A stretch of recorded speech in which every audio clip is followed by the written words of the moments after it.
Okay. Alright. Just give it a second.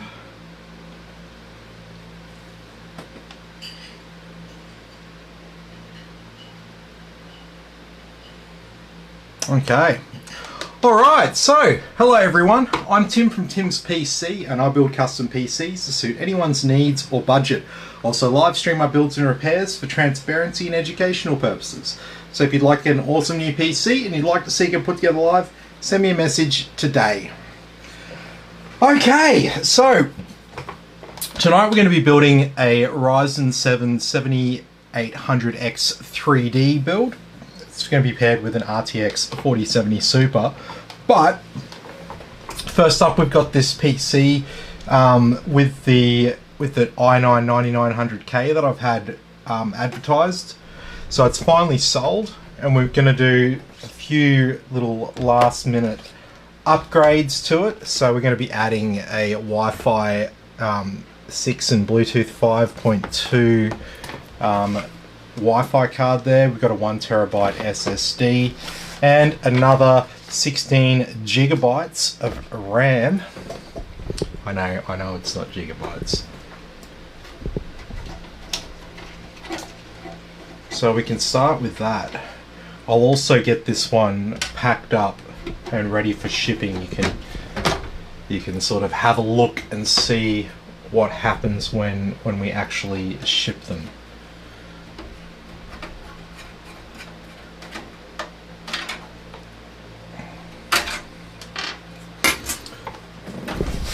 Oh, it's a little bit dusty.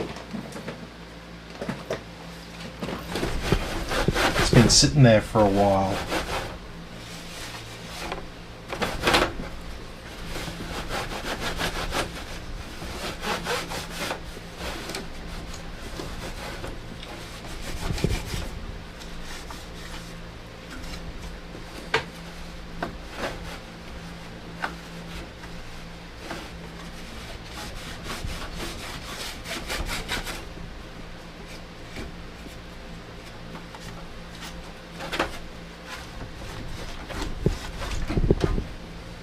There for over a month.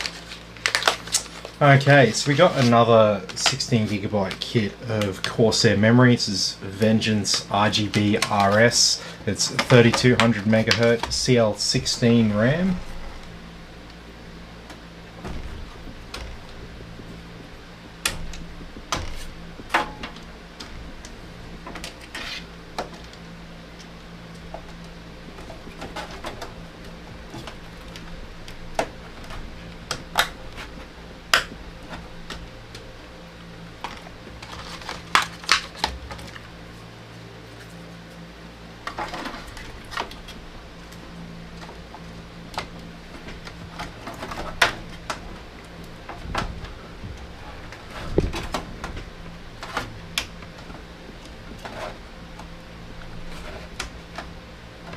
Okay.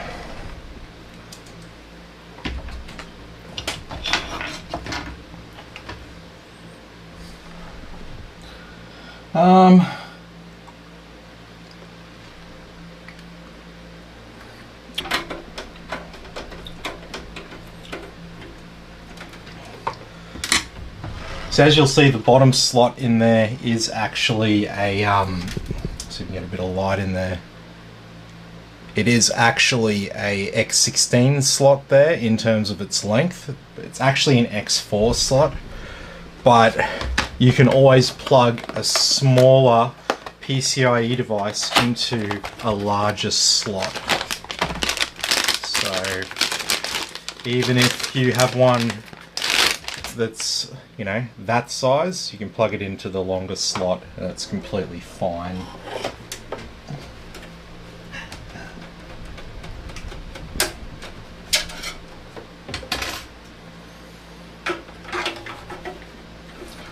Oh.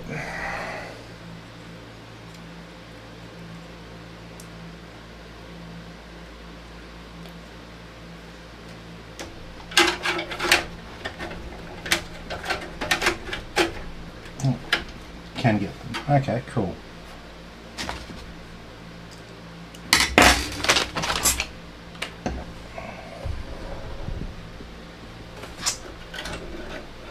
might want to actually connect our Bluetooth. So when you buy a little card like this, you do need to plug in the Bluetooth into your USB 2 header. So we've got to install this little cable here, just like that.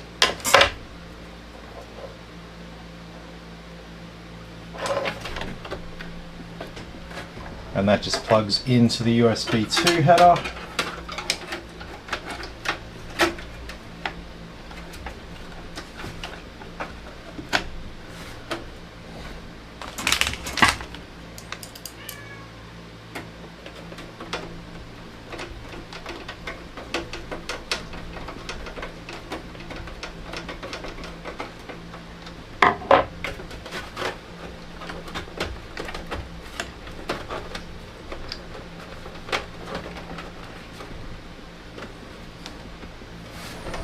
Okay, so looking good over there. Now we just got an SSD here, so you're gonna need a SATA cable. I don't have a loose one up there, do I? No.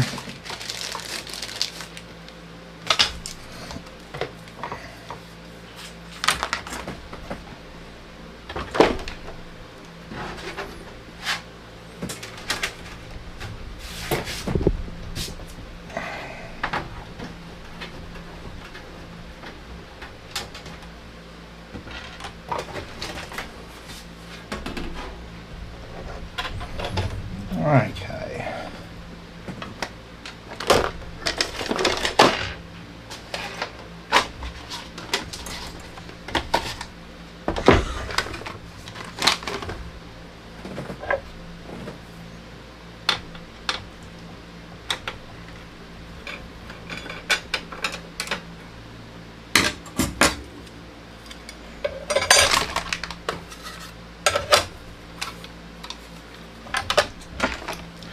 Alright, so with an SSD, you don't necessarily have to screw down all the screws. They have no moving parts.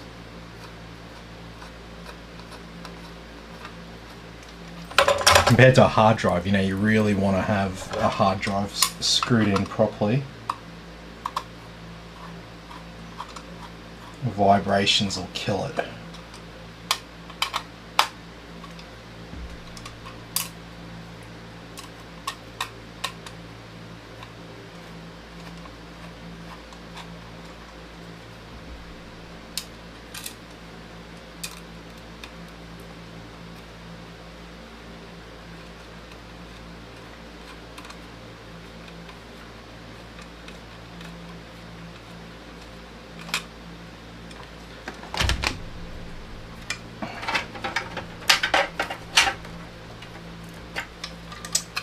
Okay, so there's our SATA power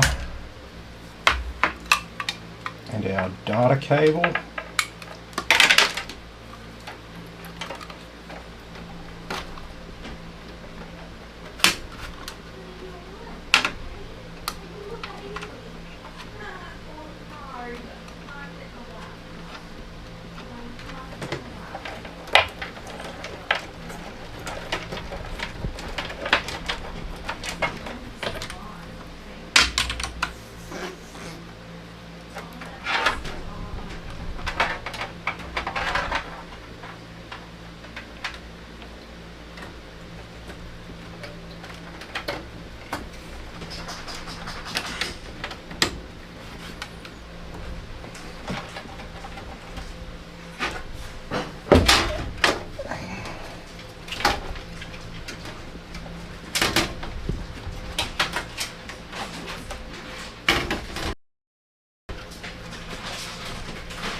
Okay, So all we got to do now is boot it up and just partition our new drive. And then we can go ahead and pack this one up for shipping.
Okay, so what we got to do here is we've got to go into computer management.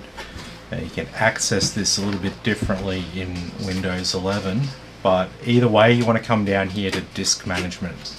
Computer management will look the same in both Windows 10 and 11, and so when you hook up a new drive it'll show up like this: disk 1 have the capacity, and it will say unallocated. So when you go in My Computer you won't see the other drive that you've just installed, but then you see it in disk management here. And so it's really simple, just new simple volume. You can call the drive whatever you want.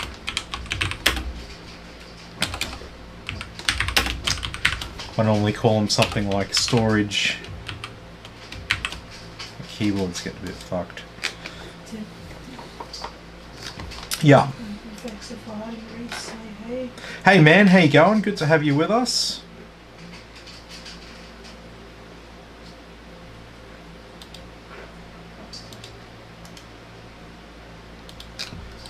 I actually want it to have a space. Yeah, sweet. Okay, that's all set up and ready to go.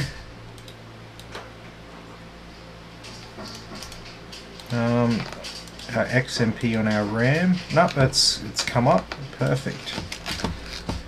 Okay, alright.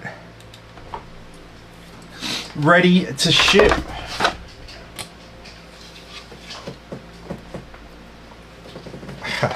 With the glass panel on the back. Alright, so what we'll do now is we'll get this one packed up and ready to ship. It won't take long just before we start the main event.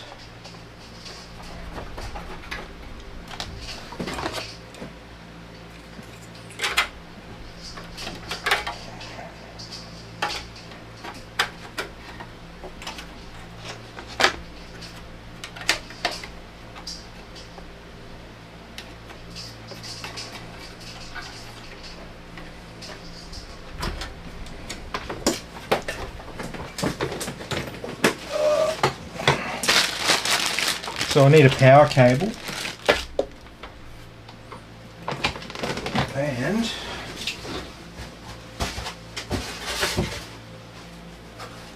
gonna need some foam. So I've been packing it with foam like this for ages, and bloody Aftershock, foreign company that lots of people in Australia buy their PCs from, they've done a video like my video showing them packing the PC with foam before shipping.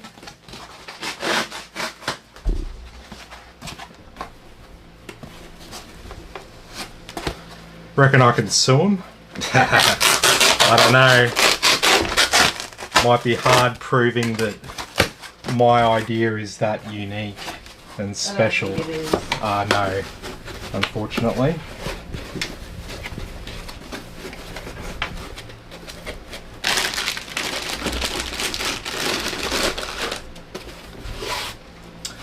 All right.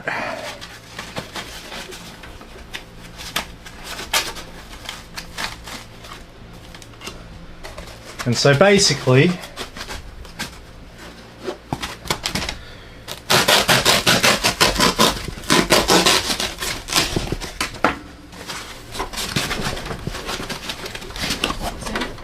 yeah. Darren says hi. Hey Darren, how you going? Good to have you with us as always.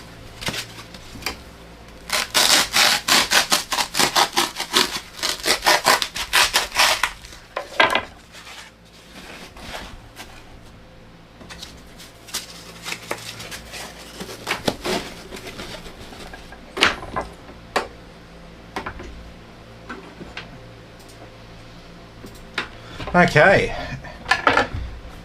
and there you have it. So all packed and ready to go. We got our power cable in there. Yeah, happy days.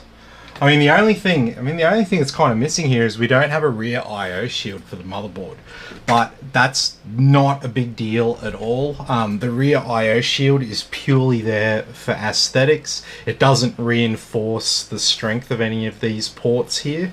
So you can go ahead and plug everything in at the back here. You don't have to worry about it. You'll never see it. It's just a case that this was a used motherboard that was traded in and it didn't come with an I/O shield. So there's no point in throwing it out because you don't have a little bit of a cover here. So, you know, if you do find an old motherboard lying around and you're worried that it doesn't have the I/O shield, don't worry. It's all good. I mean, I've got a test bench there. It doesn't have an I/O shield on. It's never had an I/O shield because it's annoying when you want to move things around. Like if I want to plug a different motherboard in there or something. Okay.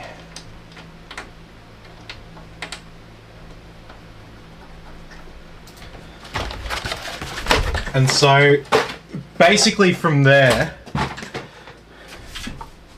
it goes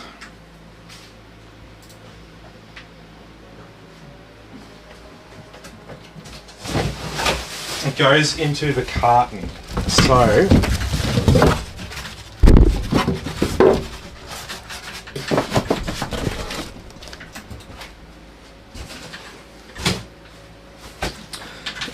So one other thing that we do, because we do everything that we can to make sure that your PC arrives in a good state.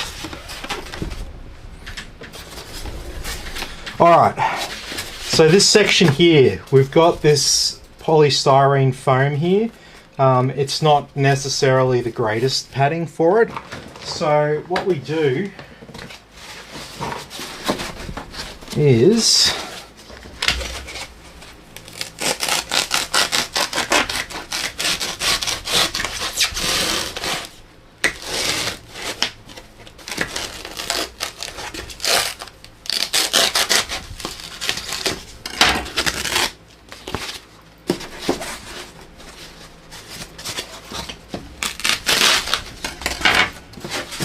alright, and so we'll put a bit of foam here. It's just a little bit too thick down that end. So I'll put a piece of foam in here just to give it a little bit more reinforcement, sort of spread that load around a little bit. So it's not all concentrated on the corners here, because this stuff breaks pretty easily compared to when you have this sort of anti-static foam stuff. Like a Leon Lee PC will have that instead of this polystyrene. Okay.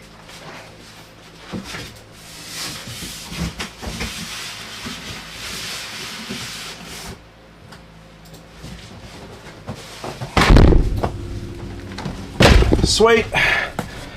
And then finally, the only other things we do is just a little bit of a foam brick in there. just to protect the glass panel from any impacts. I can actually put this little bit, it sits a little bit loose, but it will help in the event of a problem. Okay, so I don't have a shipping label on this yet, but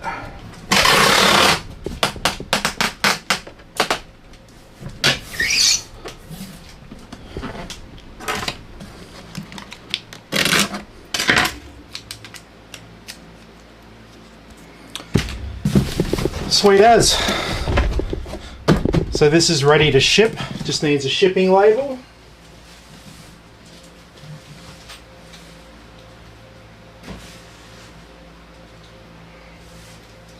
Okay, now for the good stuff.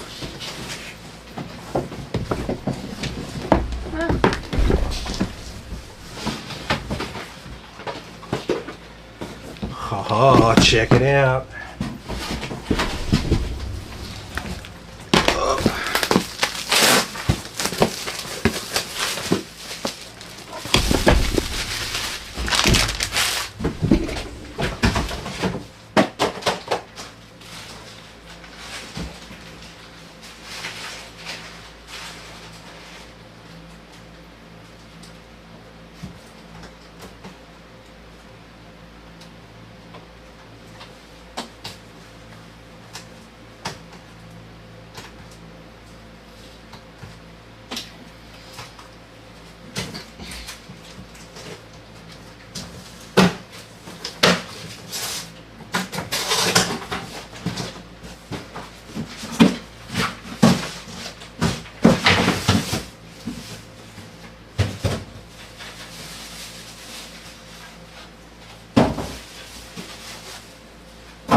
Okay.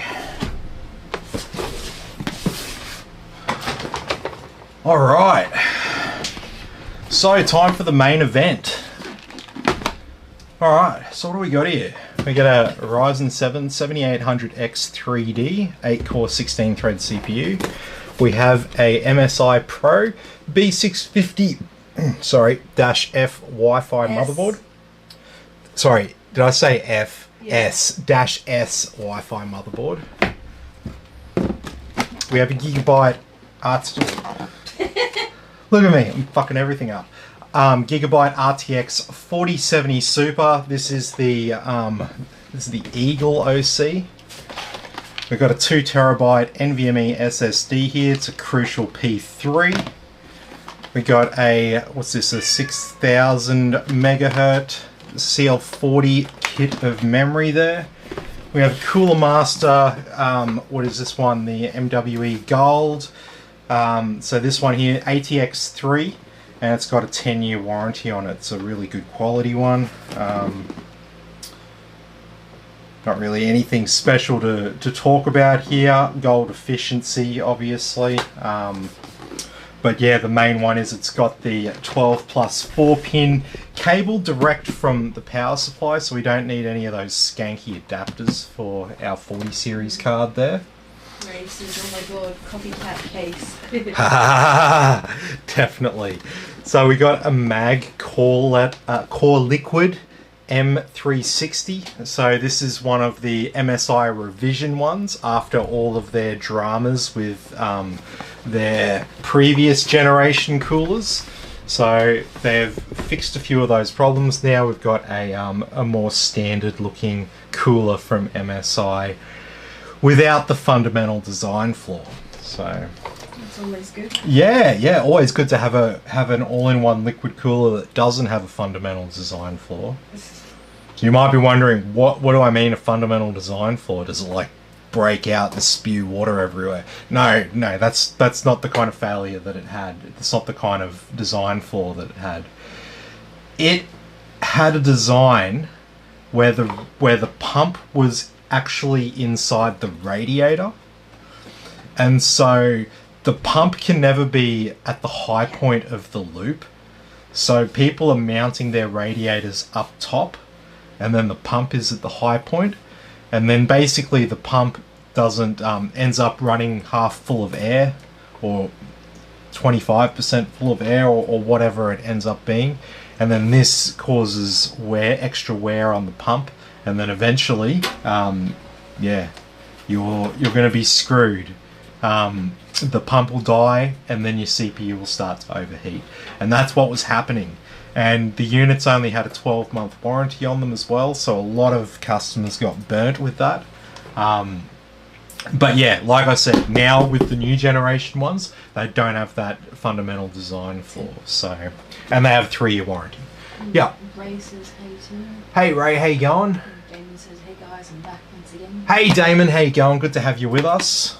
Okay, so look, let's get stuck right into it. Starting with our motherboard. So MSI are famous for their motherboards.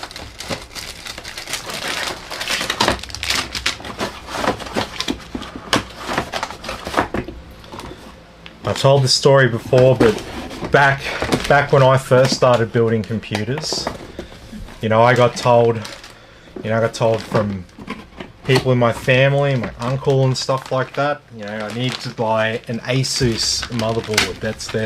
They're the good ones, and got to worry about those cheap Chinese boards. You don't know what you're getting, and blah blah blah blah blah.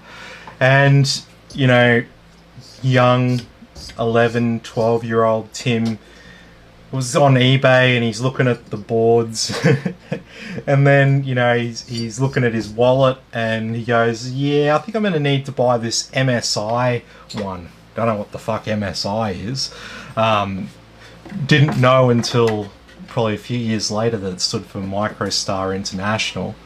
But yeah, anyway, I bought myself an MSI motherboard back when I was 11. I'm 36 now, so that's 25 years ago. And basically that motherboard that, you know, I was genuinely a bit sketchy on, ended up lasting me for about 7 years.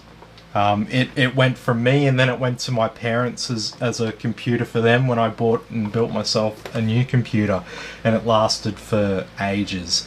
And ever since then, I've been fully aware that the quality of an MSI motherboard is on par with an Asus motherboard. So, yeah. Yellow Slogans wants to know, if you already own a 5800X3D, is it worth upgrading to the 7800X3D? Oh, look, probably not. You're not going to get it. It's not going to be like a massive difference in performance. Like, you'll get a bit of a boost, but it's not going to be huge, because I mean, fundamentally you'll be held back by your graphics card. And the thing is, the 5800X3D, any of the X3D chips do a really good job paired with modern graphics cards. So the thing is, if you upgrade to AM5 socket like what we got here, we've got DDR5 RAM to go with it, so that can help as well. But you got to remember, you're buying a new CPU, a new motherboard, and new RAM. You'll have to sell your original CPU, motherboard, and RAM. You can't use any of those parts with a 7800X3D. So just be aware of that. If you do upgrade, you're not gonna get like 25% more frames per second or anything like that. Yeah. Just manage those expectations. I wouldn't want you to go and spend all this money and upgrade on it after you've just spent a lot of money getting what you have. Yeah. You know, if it's time for an upgrade, then absolutely. But, you know, like I said, you've probably only fairly recently got that, and it might not make sense to go and drop another grand or so, roughly, on all that. Stop being fluffy. Probably more like 1100, 1200, but yeah. Okay. Oh, we haven't had a quick look at the motherboard here. So we got two 8 pins for the CPU power, direct touch heatsinks here on the MOSFET VRM coprocessors, our AM5 socket. We have a total of 1, 2, 3, 4, 5, 6 fan headers. We have 4 RGB headers. Yes, 2 5 volts and 2 12 volts, 2 USB 2s, 4 SATA ports. We got USB-C on there. And around the back, what have we got? We got Wi-Fi 6 and Bluetooth 5.1, and then we've got 8 USB 3.1s or above, including one Type-C there. 2.5 gigabit LAN. So a pretty good motherboard there. Like I said, MSI are famous for their motherboards. If you can afford it and you're looking at, like, say, a Gigabyte motherboard or a cheaper Asus motherboard, and you see the MSI ones and they're about $50 more expensive or something like that. If you can afford that $50, get yourself the MSI board. It's most probably going to give you less dramas and compatibility problems and software problems than some of the other manufacturers. Yeah. Your leases will hold on to the 5800 X3D for a while then. I think so, man. I think so. Yeah, like you'd be spending over $1,000, and you might get there at the end of the day and go, oh, I really didn't need. Happier with the 50. Yeah. I mean, maybe if you want to spend a bit of money and do a bit of an upgrade, maybe look at the monitor. You know what I mean? Mm-hmm. That might be a better way to go. So, yeah. How much would 32 gigabytes of RAM be? How much would 32 gigabytes of RAM be? What RAM? It would depend. You get cheap RAM, more expensive stuff. Yeah. DDR4. Yeah, DDR4, DDR5.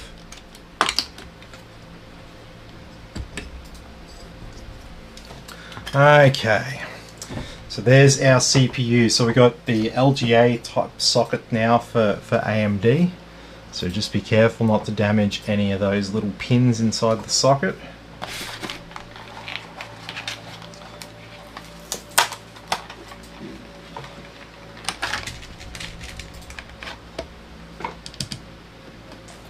Alright, so because I've just got an ordinary NVMe SSD here, I don't have like a PCIe 5 one, so I'll leave that top slot just in case at some stage you want to add one of those super high speed PCIe 5 SSDs.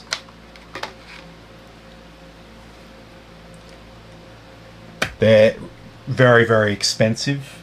To give you an example, a 1 terabyte PCIe 5 SSD, they go for about $300 just for a 1 terabyte, whereas you can get a 1 terabyte SSD for about $95. So yeah, big step up there. And really it's just makes Windows boot and games load just a fraction faster. So unless you've got money to spend, probably not worth it. That's why for this build here, because we're trying to keep this one under the $3,000 mark, we just went with a 2 terabyte Crucial P3 instead of worrying about PCIe 5 SSD. That would be wasting your money at this point.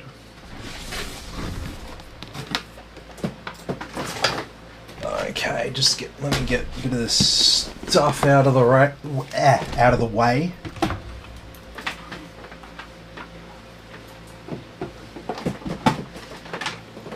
All right, cooler time.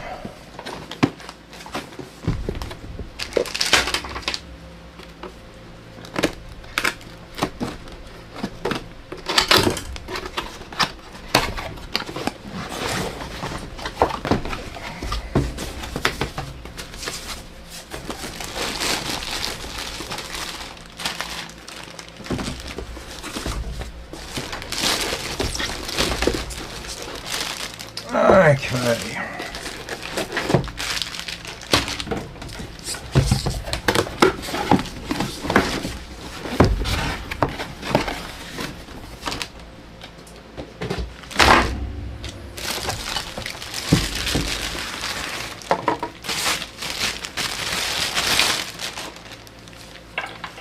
Okay.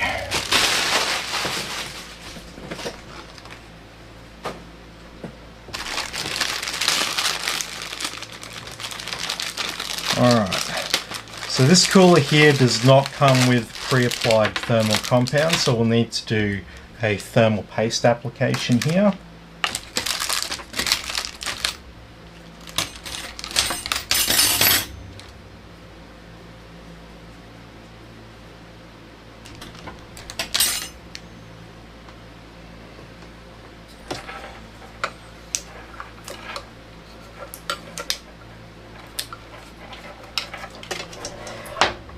So always remember to remove this little bit of sticky there.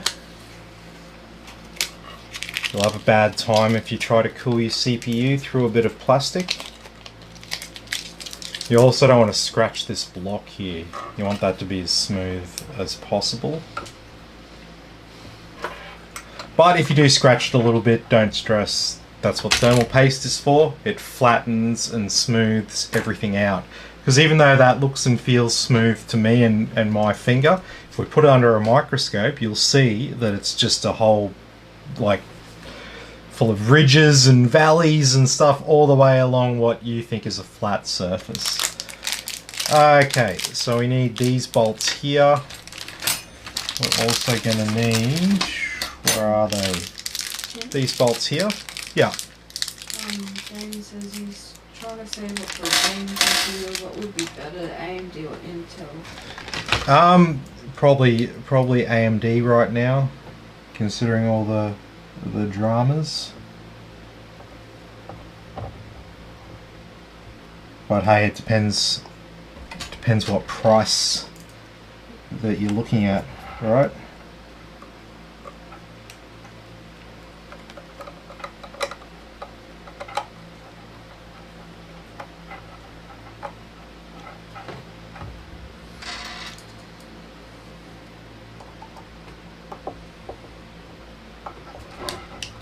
Okay. So just 4 bolts on the bottom of that bracket there. It's fairly straightforward cooler installation here. What's up? David says his HP's getting worse after 3 years. Oh no, HP. Horrible product. Horrible product. No, the laptops are alright.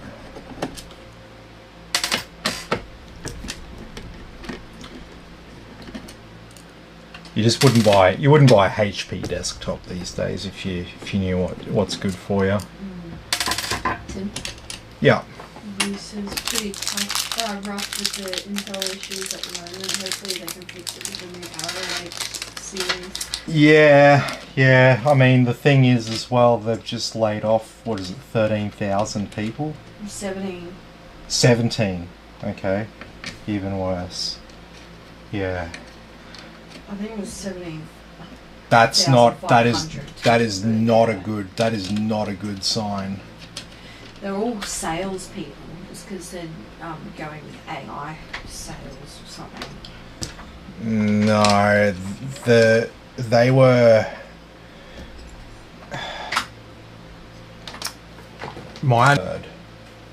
This is on the commercial side of things.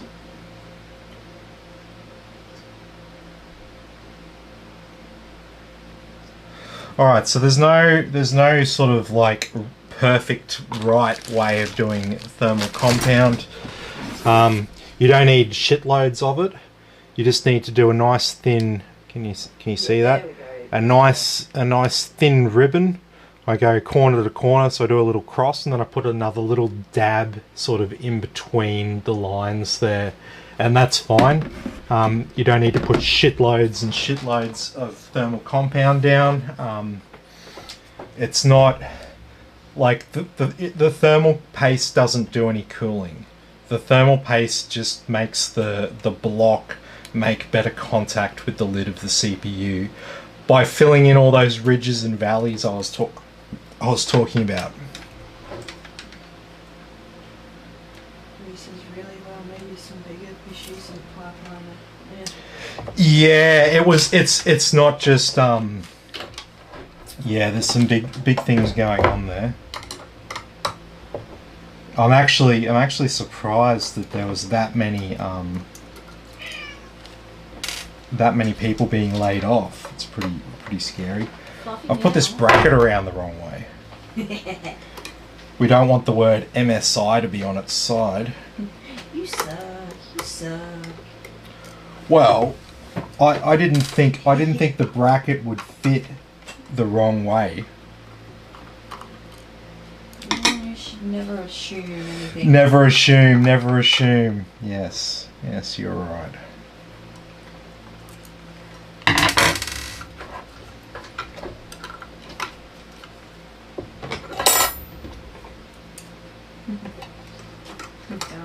Where's the cat? He's just outside the door waiting for food.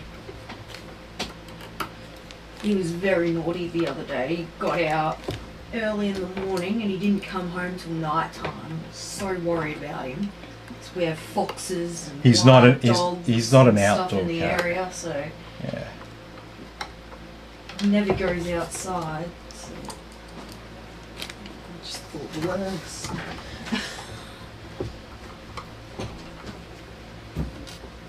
Puppy Meow, come here for a second. Stop looking at that.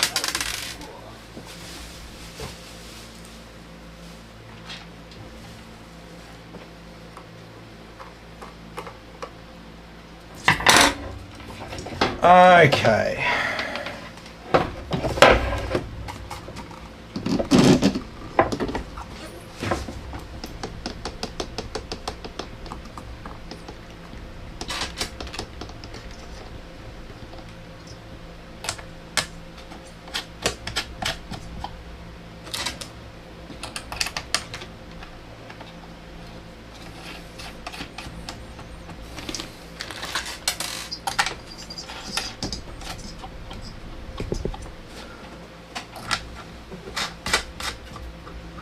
Okay. Doing some fluffy mouth. So do these bolts up sort of like how you do up the nuts on a car wheel. Kind of go like opposite bolts. You get a good sort of clamping pressure on it. So now that I've done that, we know that we've got a good mount on our block. And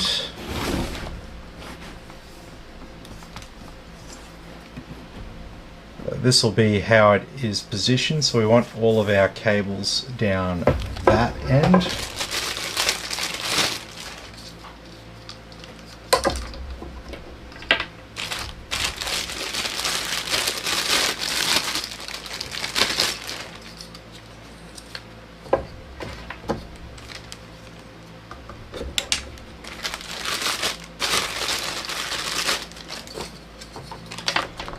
Okay.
Okay.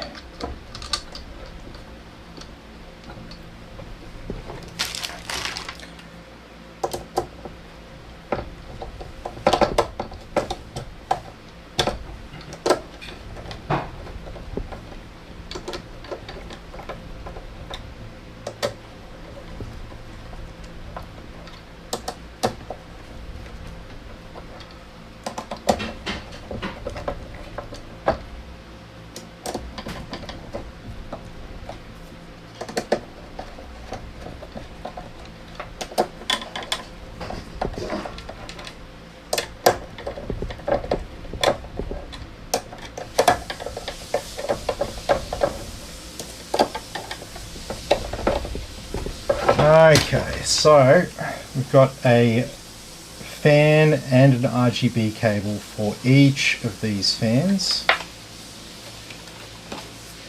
So what we'll do,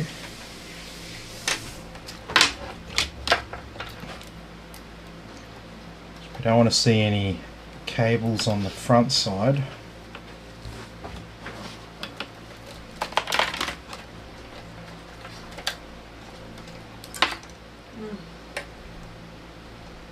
Damon has to go. His sister's not doing too much for chest pains. Oh.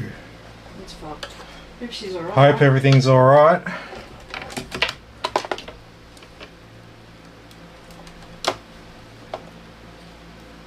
Darren says the stream's looking good. Sweet. Very good.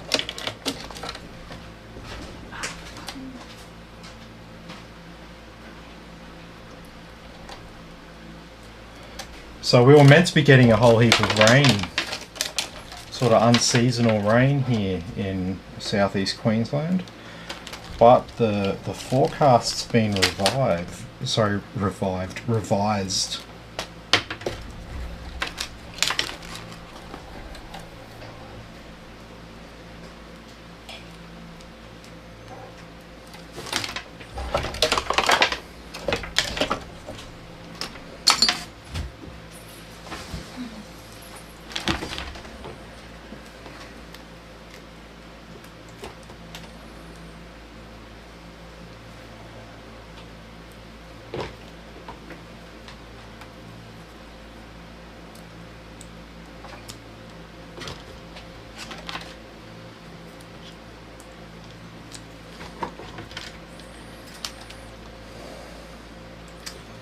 Alright, so we get a splitter here for our fans, for our PWM, as I should say.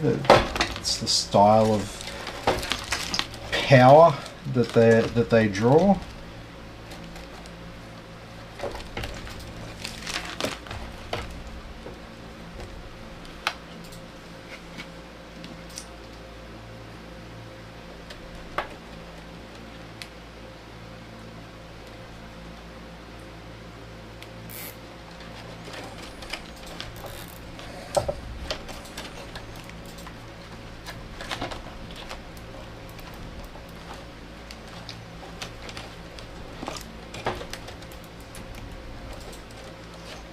Okay.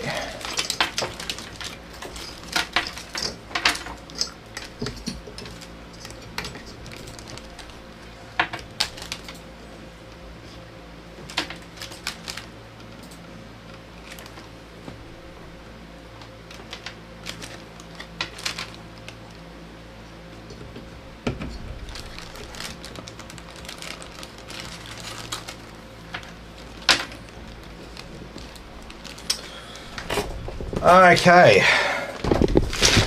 so that's all ready to go there.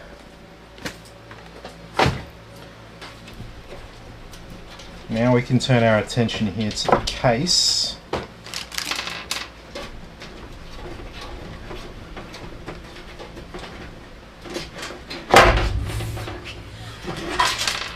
scared the shit out of me.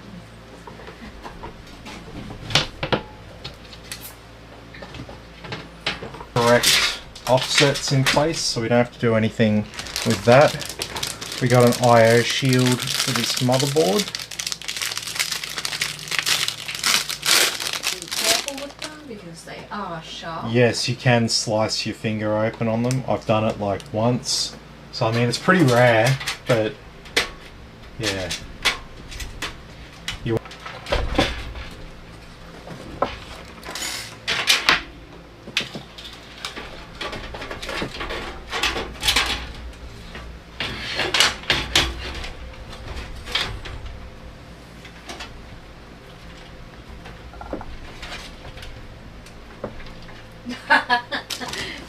Yeah. Aiden says, I was watching a PC get built for me, then looking down and seeing an ad for Aftershock.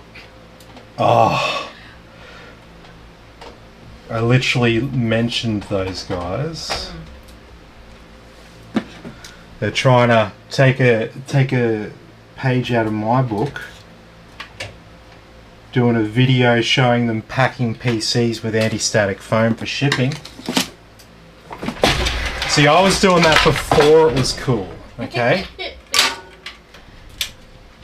you can look back through the history and find them. You can see I did this years ago. Years ago.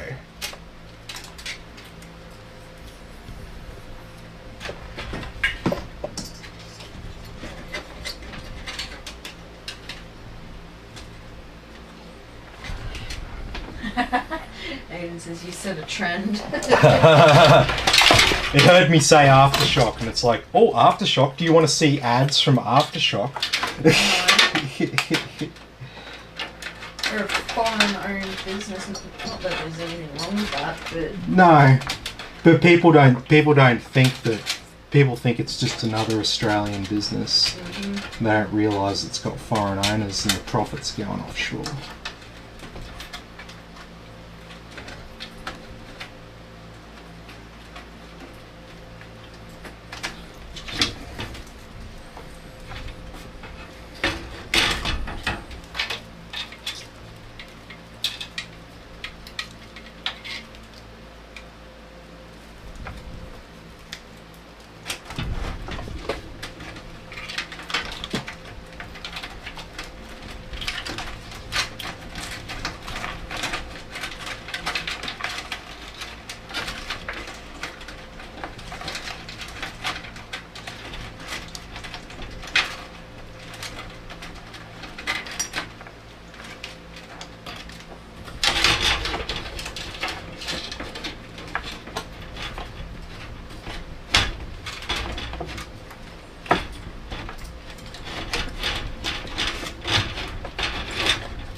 Moving the fan down. Yep.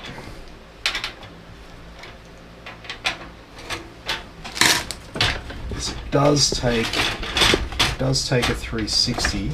I'm pretty sure it takes a 360.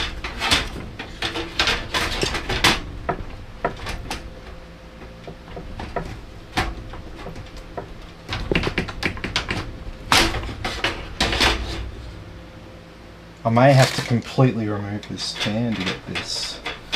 It's a tight fit.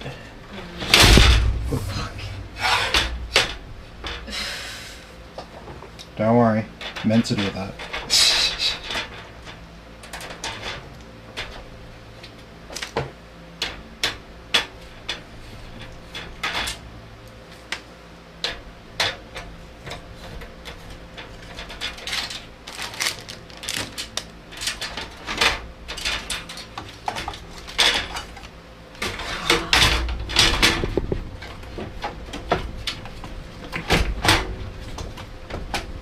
Hopefully Reese's case arrives this week.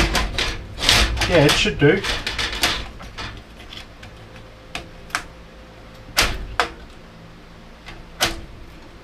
Am I taking the RAM out now? Yeah.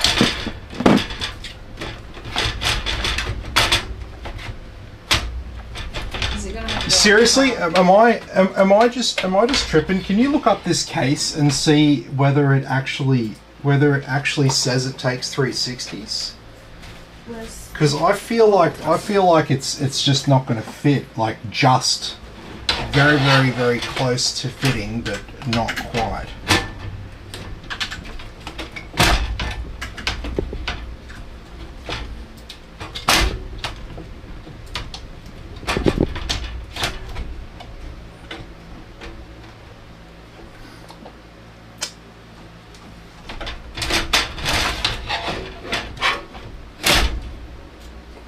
Shows it on the front. You can fit it on the front, not the top. Not the top. Oh no. Oh no.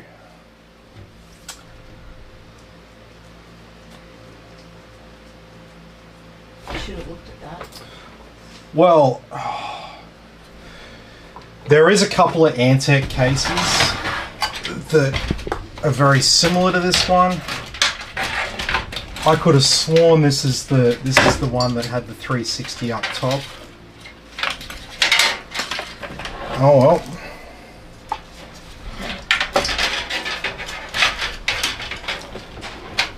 Looks like we're gonna have to improvise. I mean, it's so close to fitting the 360 there.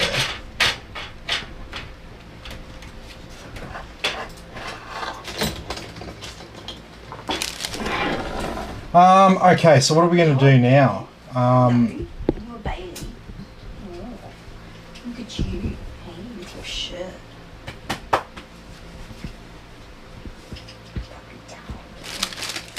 Okay.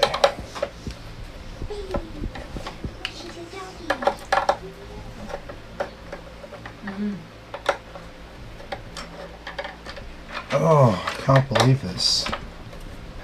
Always embarrassing when something like this happens. So what laptop for grand would you recommend for programming in uni?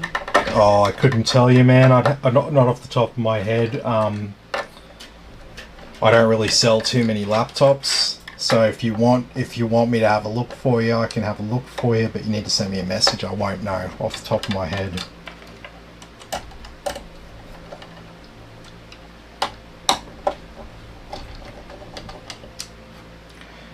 Yeah, I haven't sold a laptop for like 2 years or something at this stage. Just to give you a bit of an idea.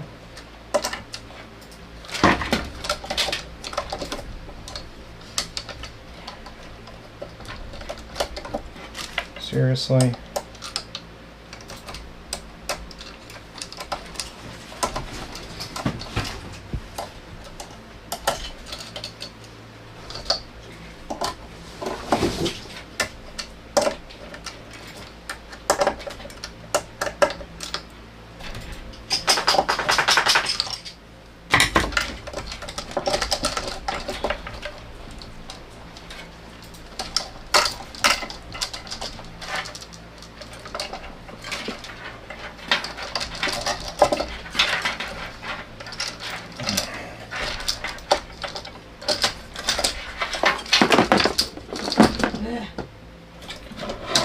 What a pain in the ass.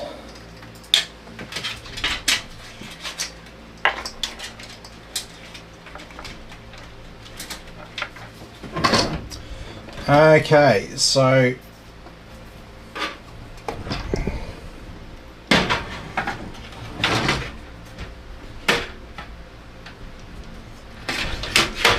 It only takes 2 fans on the top. You can put fans on the bottom though. yeah, I know.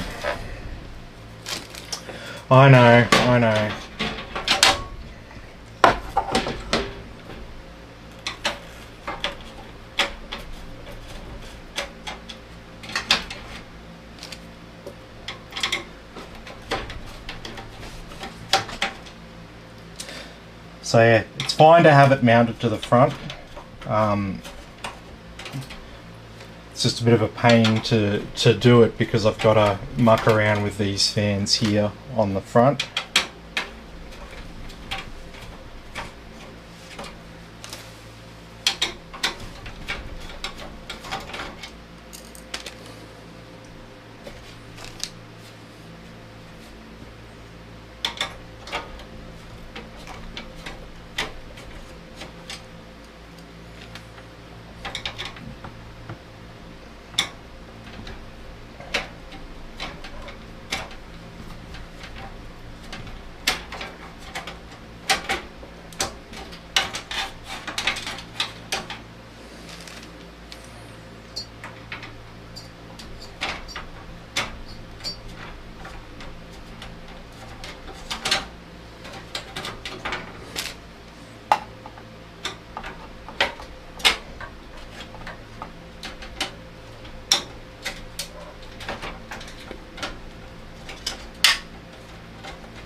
Okay, so now that I've unhooked these 3 fans,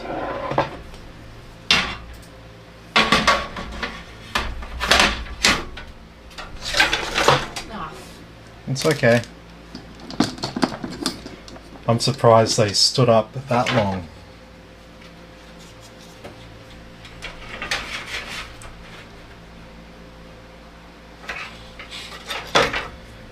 Okay, so now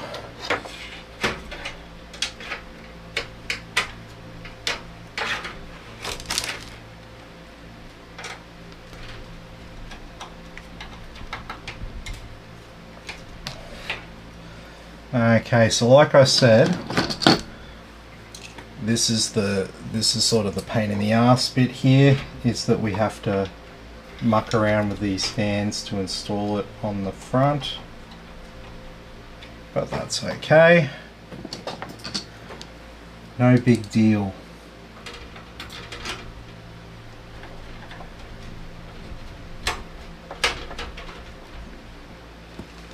And so what we'll do is we'll mount these fans. We'll mount these fans up top. So then we'll still have good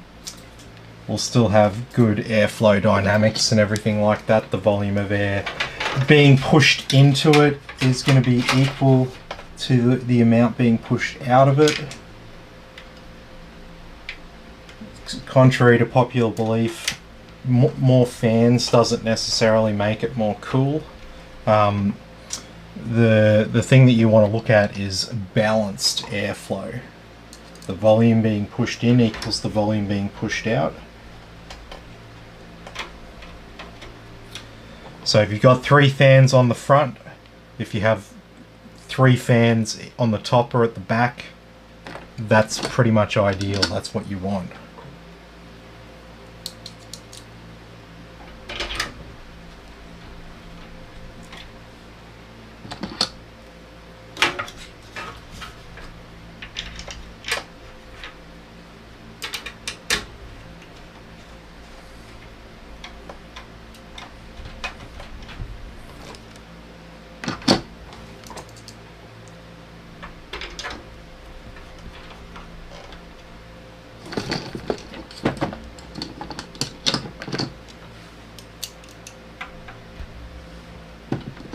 I was like, oh no, did I put these fans on the wrong side?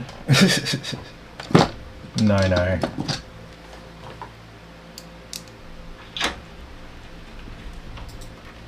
just be your luck if you did though. Oh man, it would, right? Okay, there we go. Happy days. Now we can put this memory back in. Stupid thing.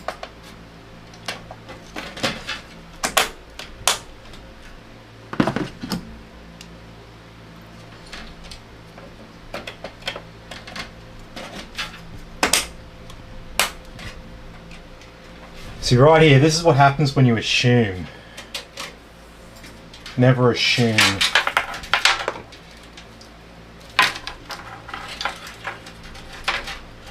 You can say that all you want, but at some stage you can...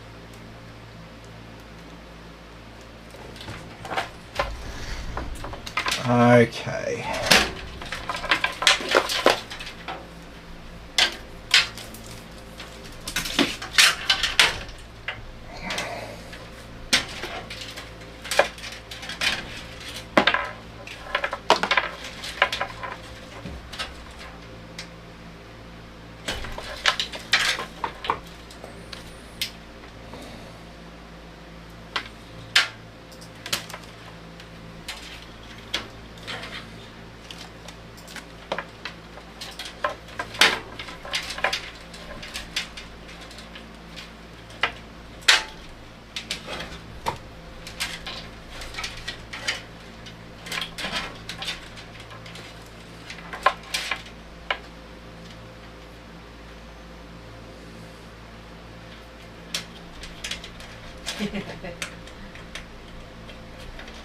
Okay, so it's assumptions of the mother of all fuck-ups. Well, no, you spit halfway fridge. Yeah, pretty much, man, pretty much. Yep. Okay, so what we'll do, we'll chuck 2 fans up the top. And then we can put one at the bottom there.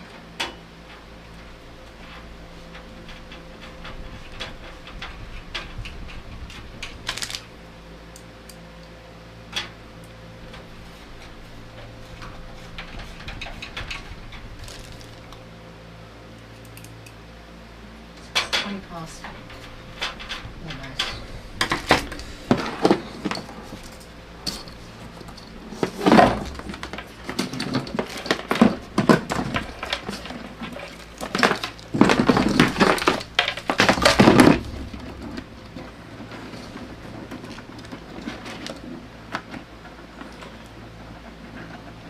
Did you tie them together? Do you have my pliers somewhere? Have you seen them?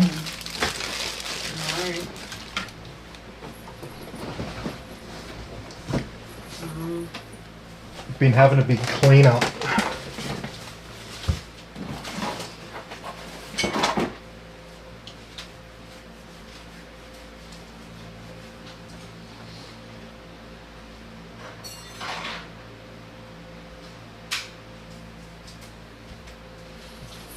These will do.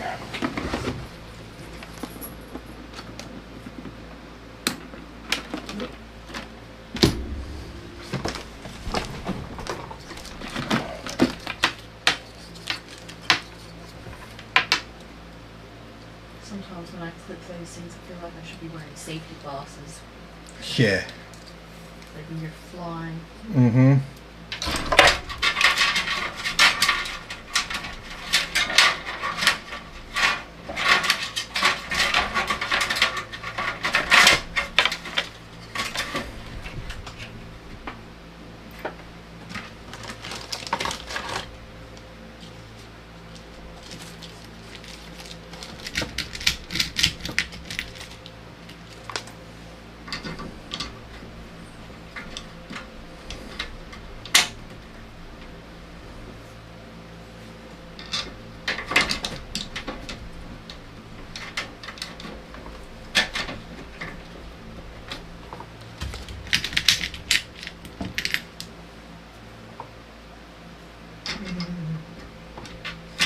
Aiden says I've actually had metal clink off safety glasses doing exactly that, just with a different material. Oh. Yeah, not good. Thankful for those fucking safety glasses. When it comes to metal. Yeah, 100%.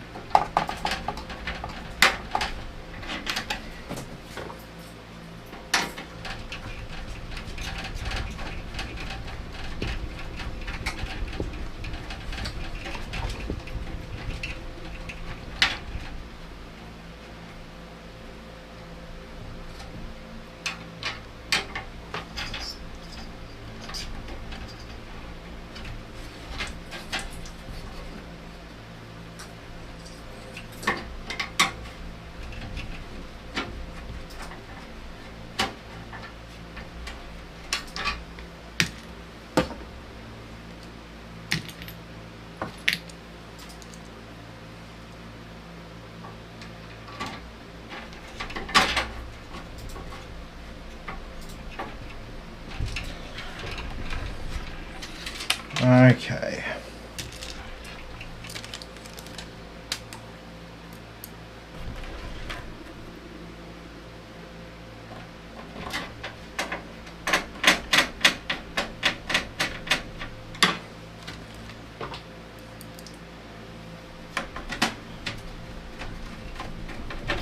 Don't worry, we'll be done soon.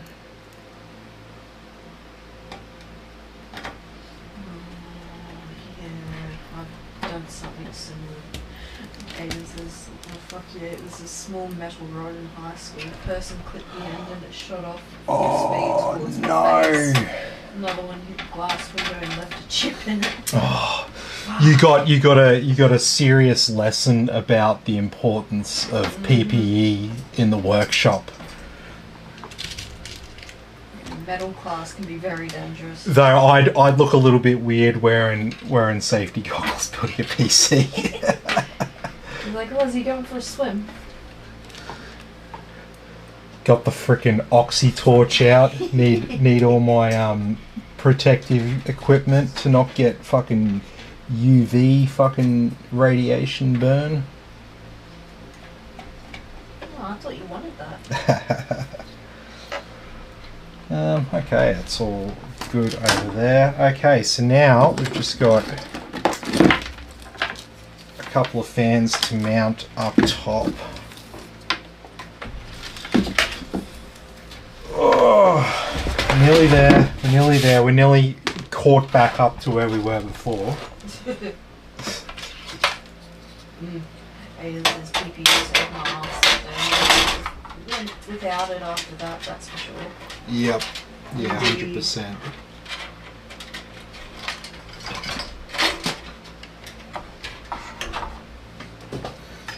There's some things that PPE doesn't help, and that's cutting your finger off while using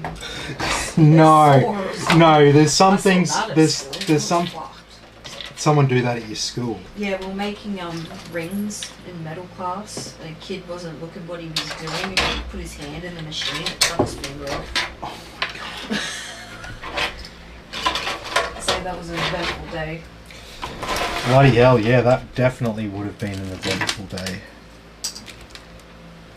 Kid had to be rushed off to the hospital. That's what I mean. Ambulance and everything. What a that would have been a memorable day at school. That's for sure. I think I was like year 10 or something. Yep. Note to self: don't put hand in machines. No. Always look what are you doing?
Yeah.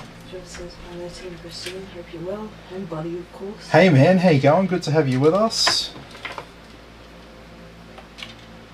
Buddy's good. He's left me alone. He's had his dinner now.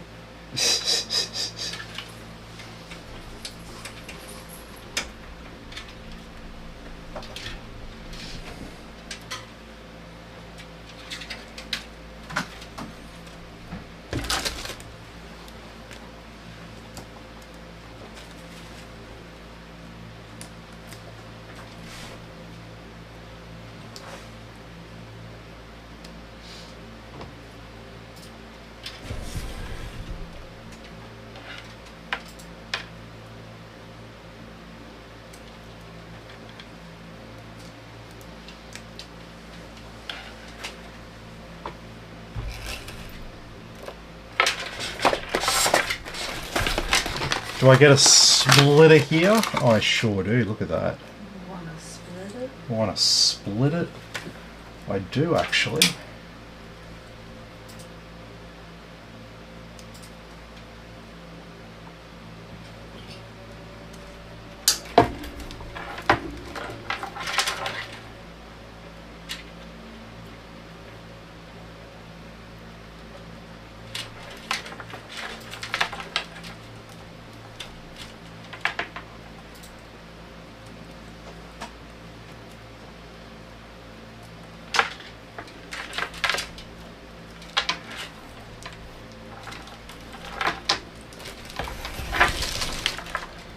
Okay.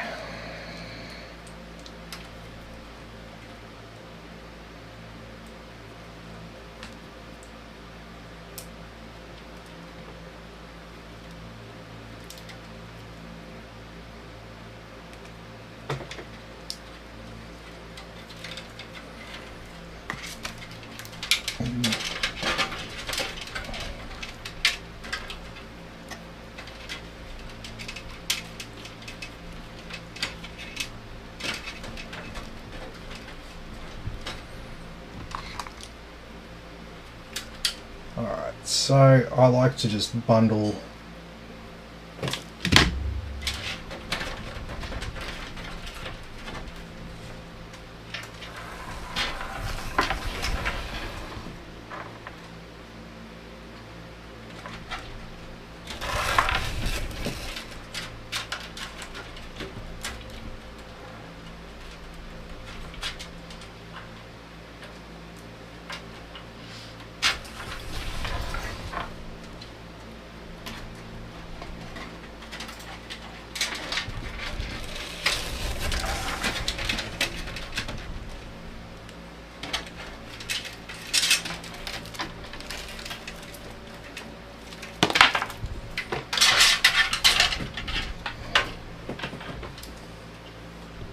Awesome.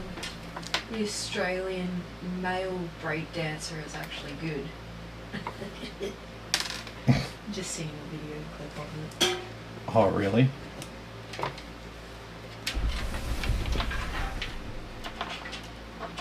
He's not an embarrassment to Australia. That shit was. Oh my god. I actually feel really bad for her though. If you know what I mean. Mm.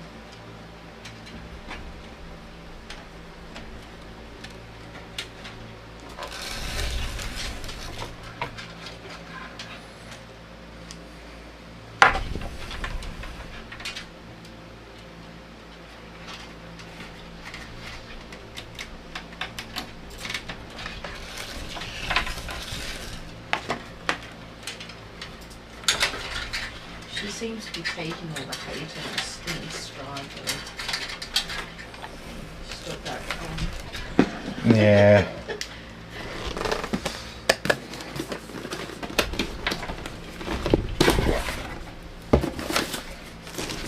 Alright, so let's do power supply and that'll be pretty much it for our assembly.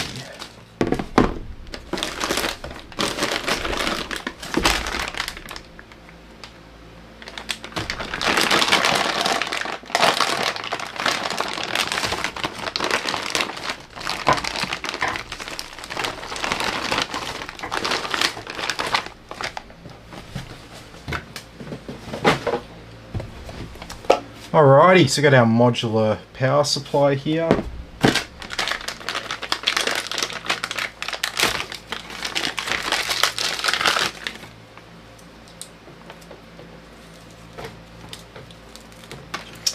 Alrighty, so this is our 12 plus 4 pin cable, or PCIe 5 cable, whatever you want to call it.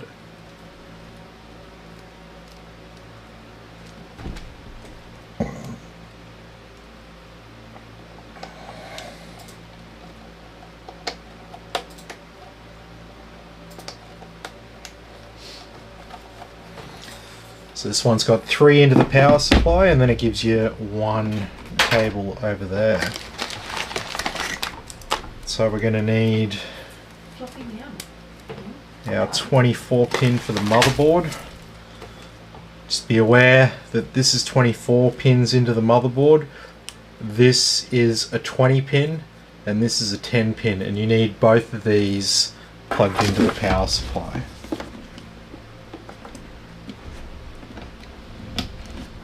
It's not one or the other, it's both. Some people see that and they think, oh, it's the same length as that, because they don't look at it properly. But it's 24 pins on this end and 30 pins into the power supply, just for reference. So we don't need our standard PCIe cables.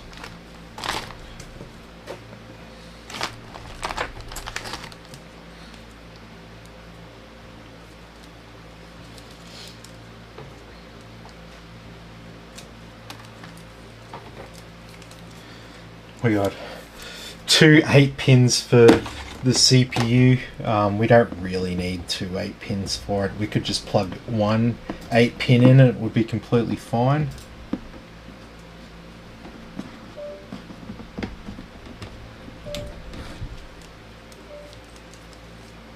That was your computer being spaced. Yeah, I know.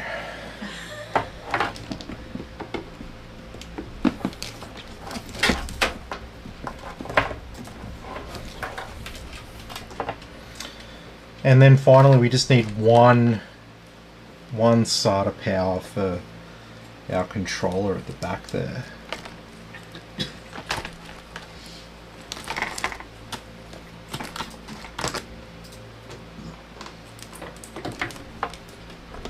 Oh My God.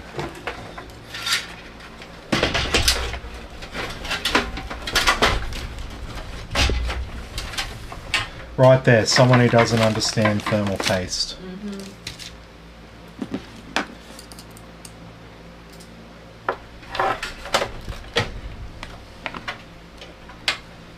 It's the Dunning-Kruger effect, right? People hear, oh, thermal paste, oh, that must be like cooling gel. No, no. No, no, no. No, no. No, no.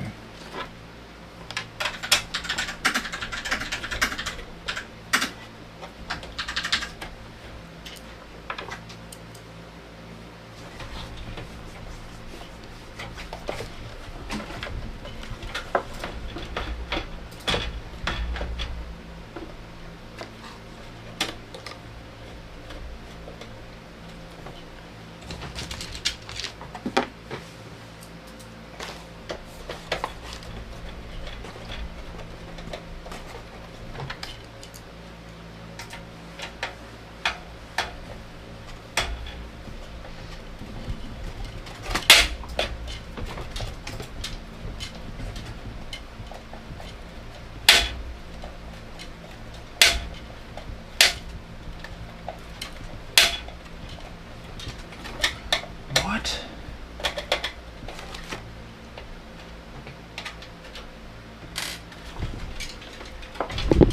what's wrong?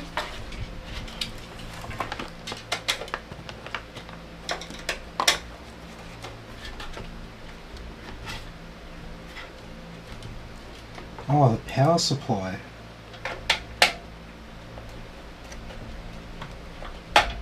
It wasn't sitting right. No.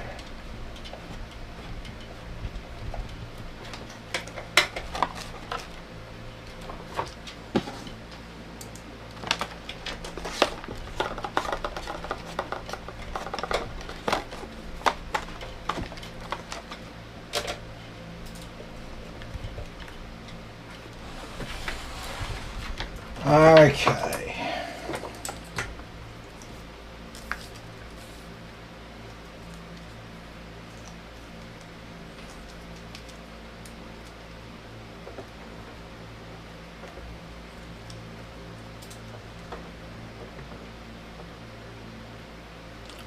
Alrighty, so if you chuck a cable tie around your two CPU power cables,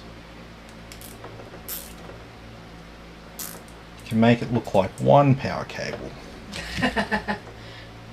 Aiden saw the graphics card. I shared it. Oh, the thermal paste. Yeah. He says on my board that image is awful. Yeah. Yeah, it's not cooling gel.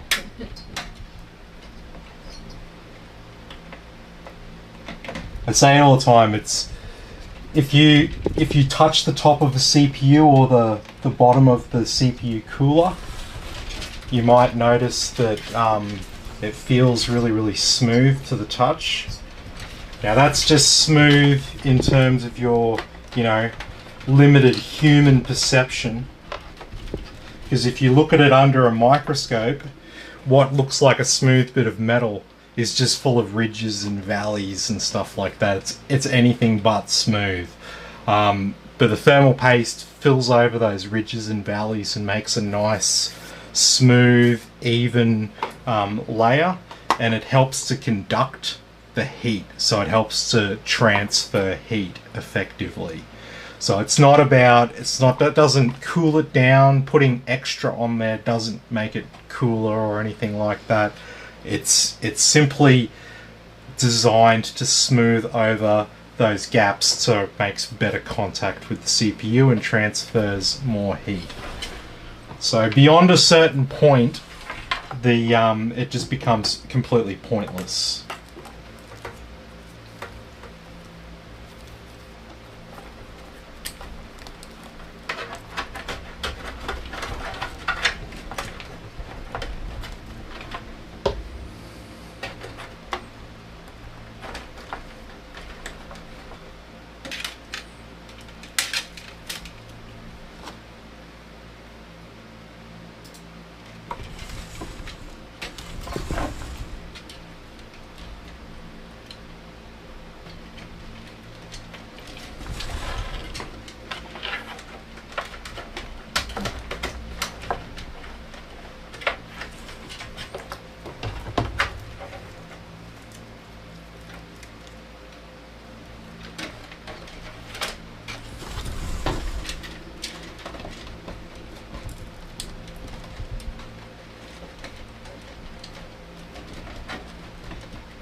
Almost done. Almost done.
Okay, graphics card time.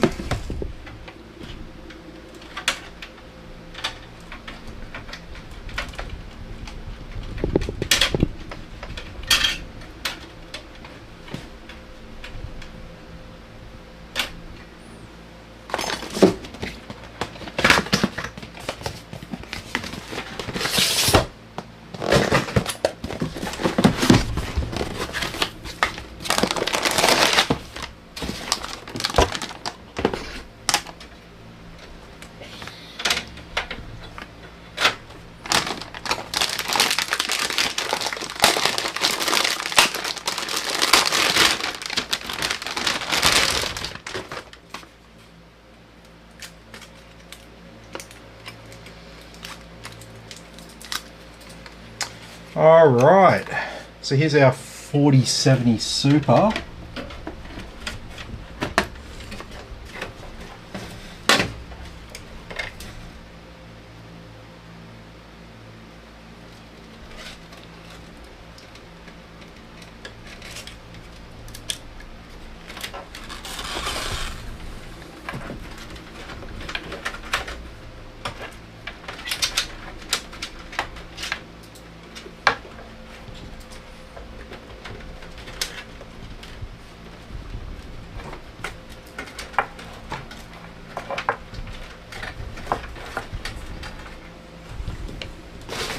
Okay.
Okay.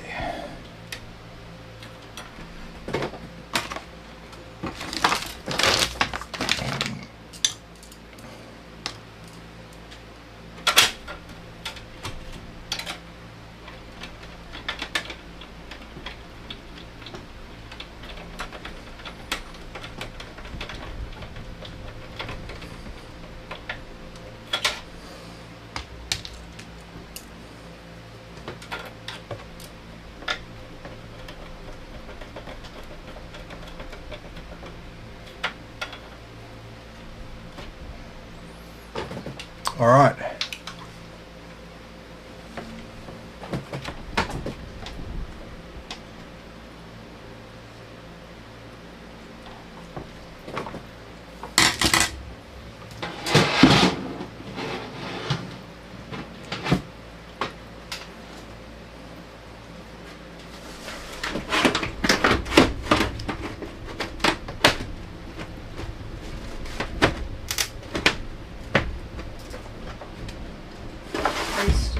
Posting, brilliant.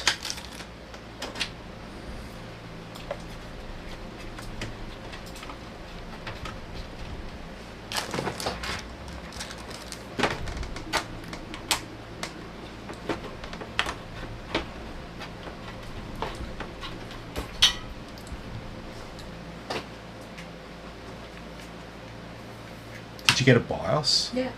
It's on this thing? Yeah. There's a folder. I made a new folder for everything. Okay, cool.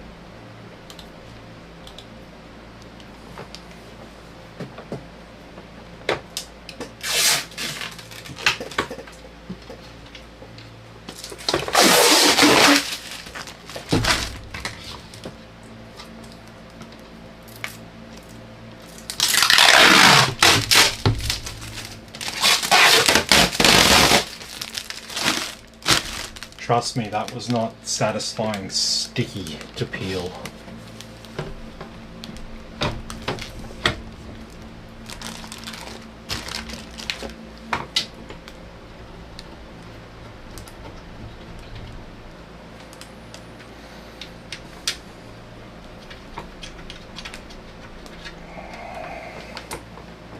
There it is, double.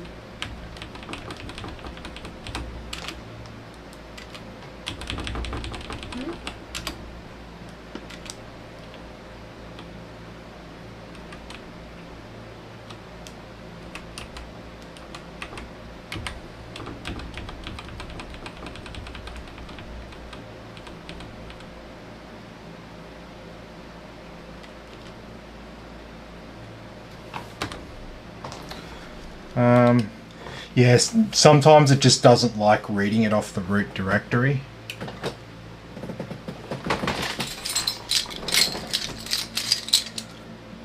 It's alright, we'll do it later.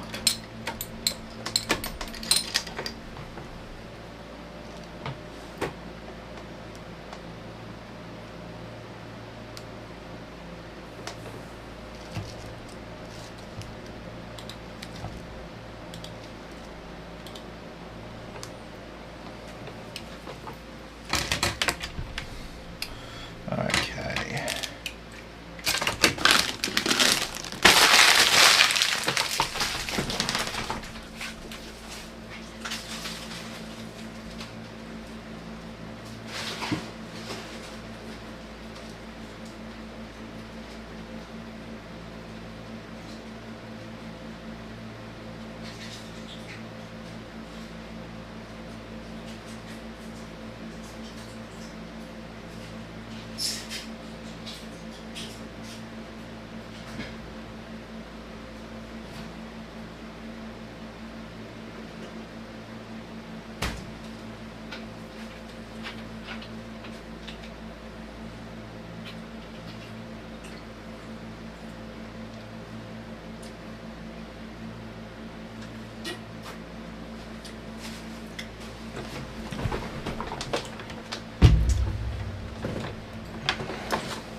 It's not liking the XMP profile.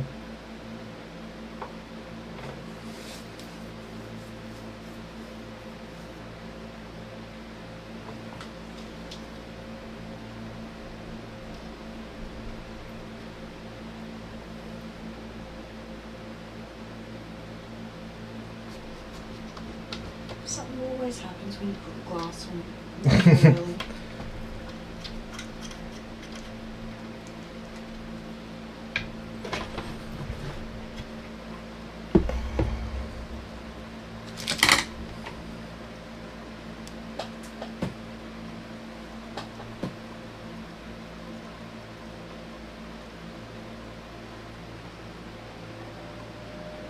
Oh, It's doing something. yeah.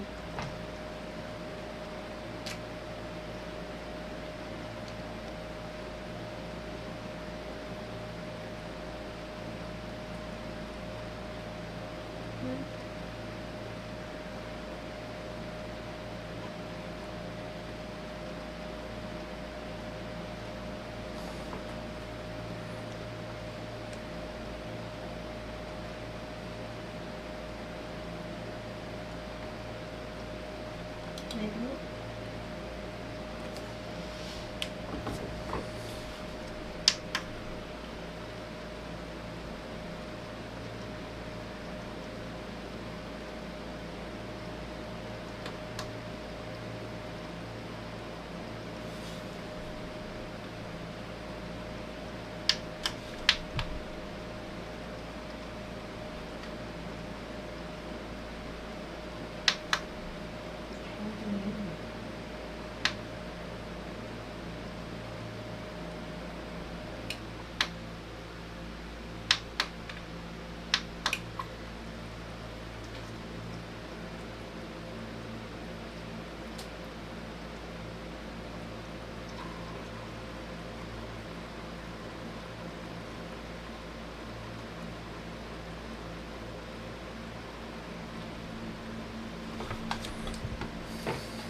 Put the glass back on yet. Just gonna put it up like that.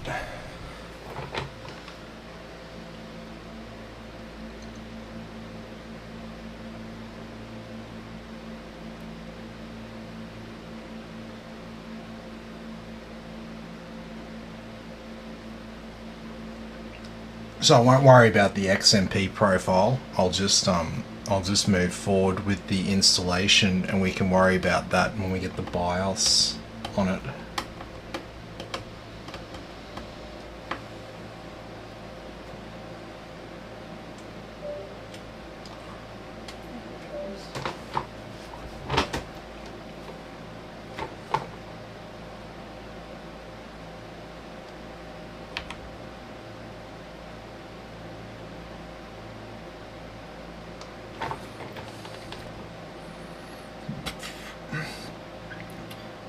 So we can't, no point touching the fan settings and stuff yet, because we'll make sure we update BIOS before we play around with any of that.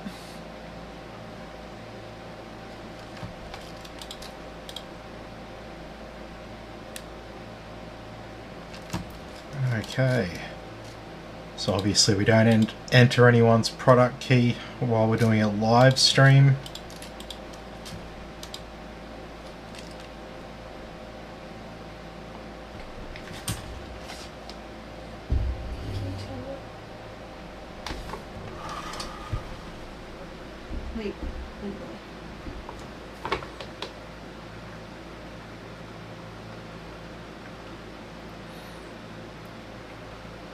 So I mean, it's come up looking pretty good.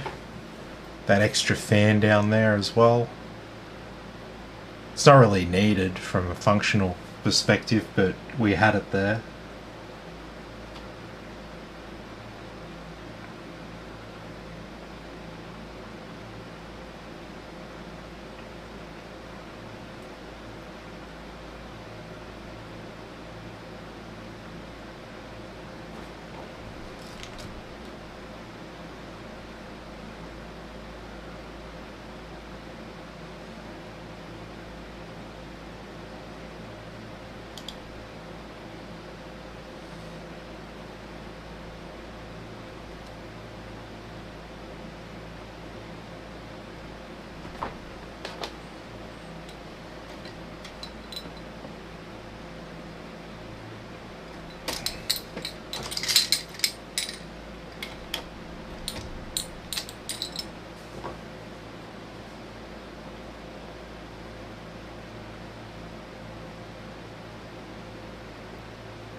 Alright.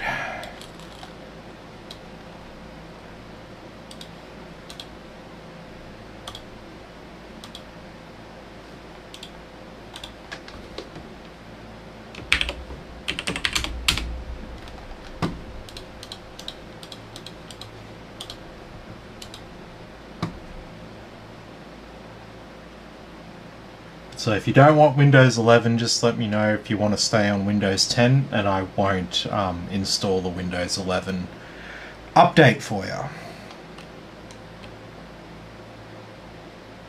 Some people still prefer just to stay on 10 for now, and that's fine.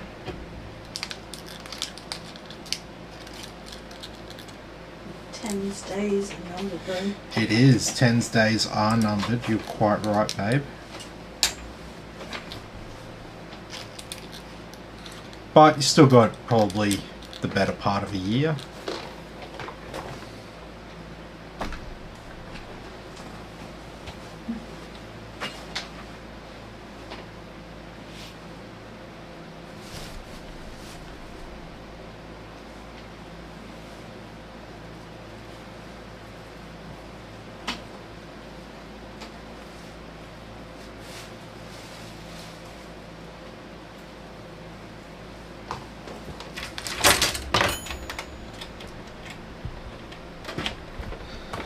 All right.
Okay.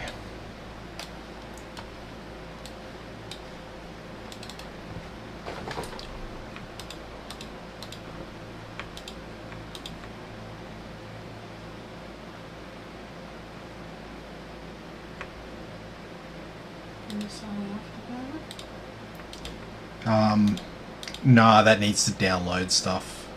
I'm just doing all the offline stuff first. Makes it flow a little bit better.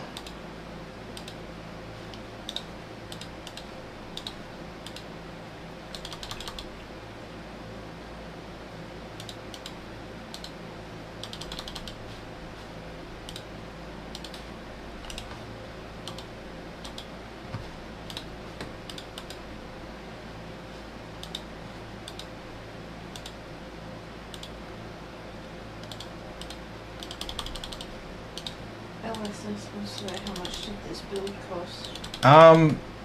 It's like 2,900 off the top of my head. Send me a message and I can check the invoice for you. 29.85. 29.85, including shipping, I believe. Yeah.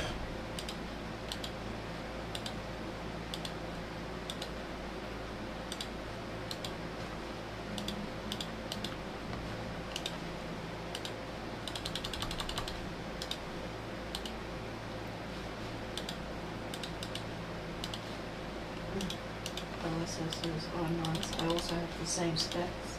Yeah, nice.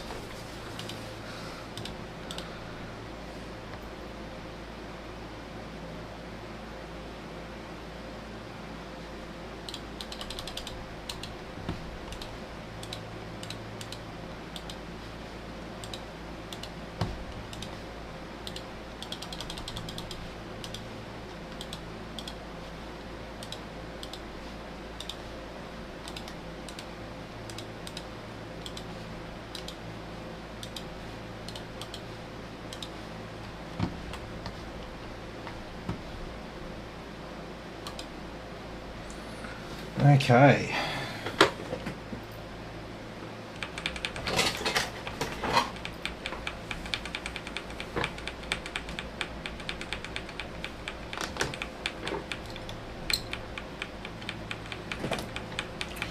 Alright, so now we'll try that BIOS update.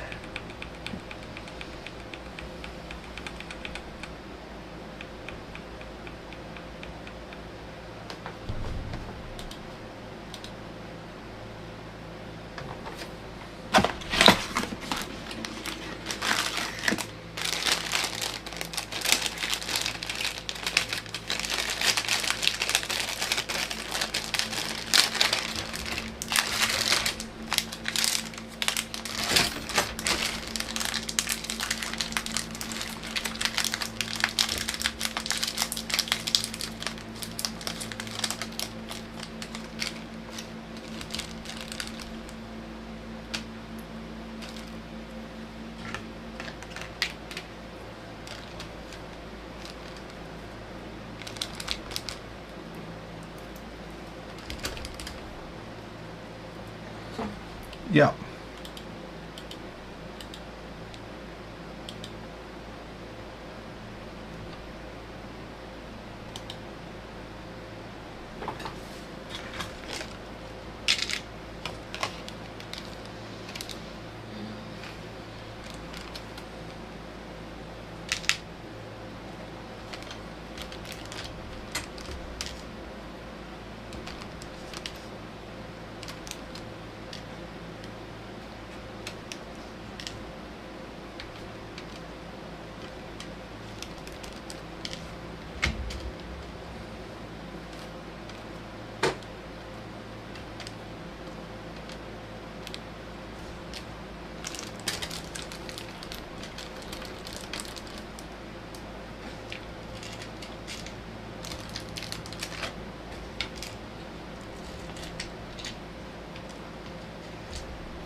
the other stuff.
Alright, so after a BIOS update, it's like gotta do its thing again.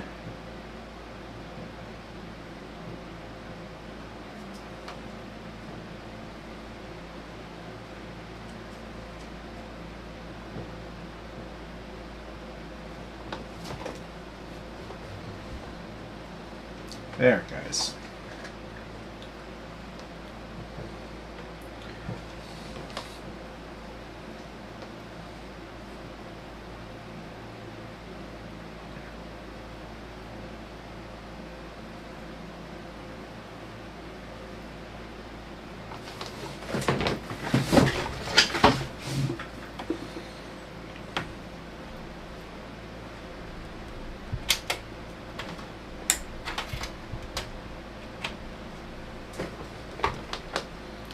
Okay.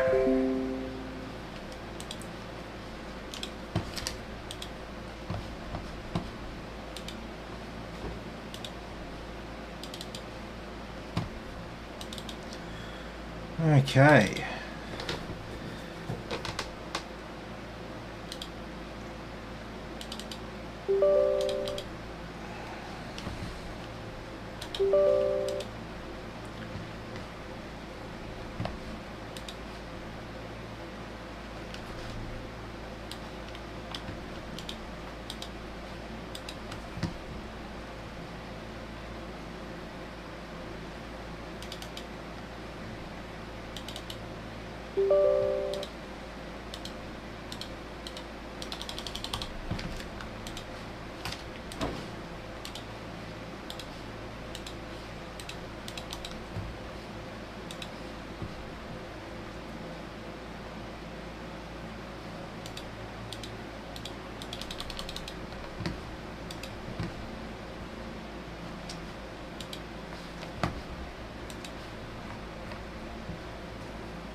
Stupid fucking thing.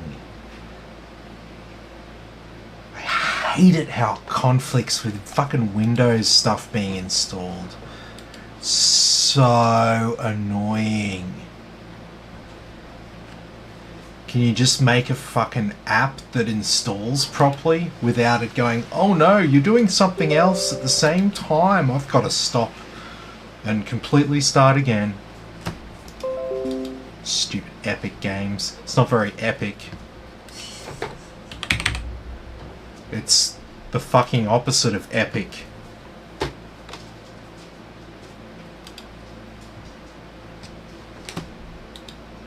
Don't mind me just bitching about software. I hate software. I'm a hardware. Obviously. So, you know, you download some software or you want to run whatever and you have a problem. Oh, obviously Tim will know the answer to that. It's like, no, I'm sorry, I don't know. I literally don't know because I only know the software that I use, you know?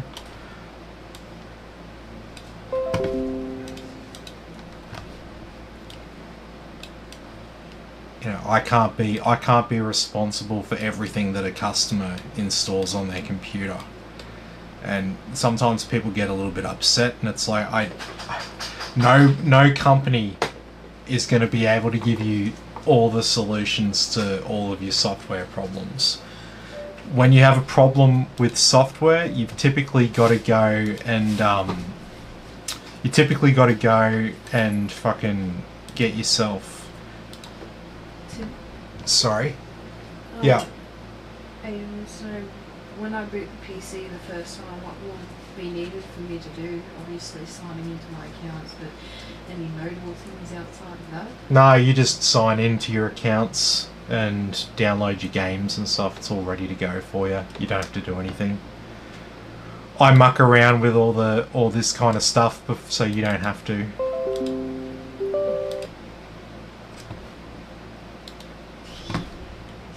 Having apps that would just install would be far too convenient to make it.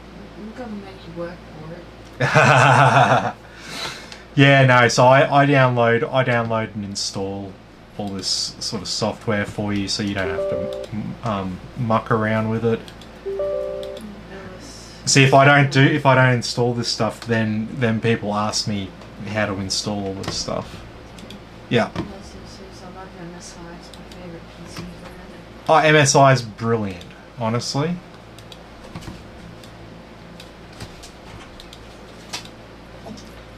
Like I said, if you see if you're looking at motherboards and you're looking at a Gigabyte one or a cheaper Asus one, and you're looking at MSI ones and the MSI ones are $50 or whatever more expensive, if you've got that $50 to spend, get the MSI. Okay? I'm not saying you definitely won't have any problems at all, because there's no such thing as tech that has zero failure rate. But MSI, very reliable motherboards. Oh, reliable. Mm-hmm.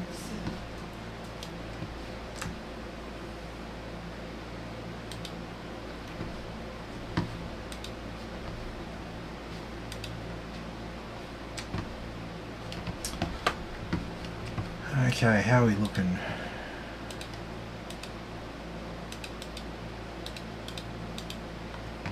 Cool.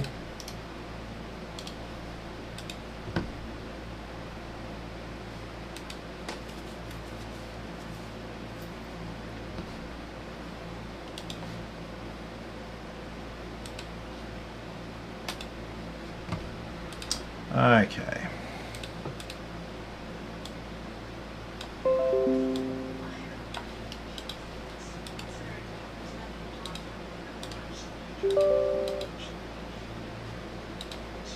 Alright, so what we're doing here is we're setting up all the values we want to see on our on-screen display when I run the gaming benchmarks on it.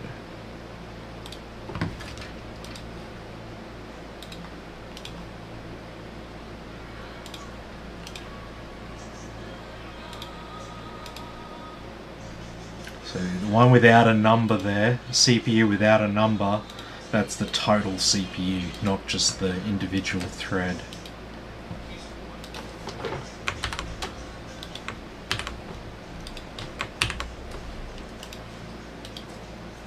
Yeah, Aiden, just let me know if you want Windows 10 or 11 on it. Because Windows 11 is just like an update from Windows 10. I just install it and it downloads through Windows Update. But if you want to stay on 10, I won't do that. I'll just leave it on 10 for you. Okay. I figured I'd make sure before I got to it, thanks for all this. Yeah, no, that's all good. It also says I have the MSI Project Zero motherboard. Oh, nice. Very nice. Yeah, MSI've got some great boards out there. And I mean, even just like the MSI Pro boards, they're great.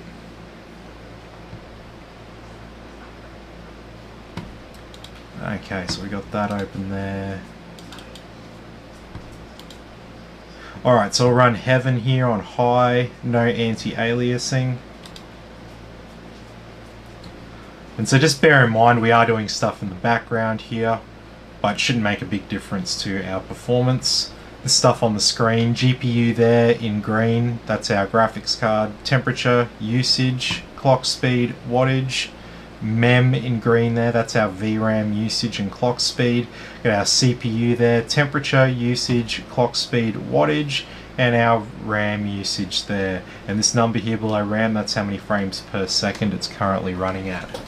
And so this is a 1080p benchmark on high with no anti-aliasing. Next one we run is called Valley. Valley's more demanding. It's also 1080p, but we run it on max settings. Even if it's on the same settings, it's more demanding, so it's like represents a different game that you're running.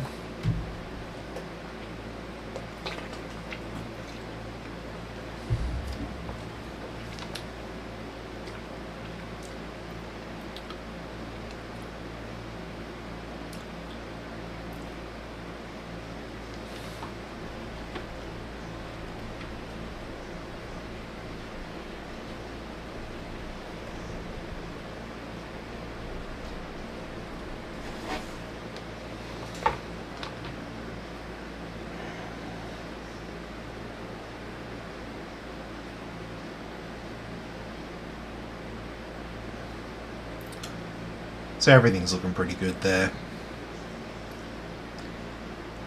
The 7800X3D is a good chip. It's well behaved, doesn't overheat. I mean, it gets warm, but it doesn't overheat. I don't have to do any tuning to it like I do with the i9s and stuff.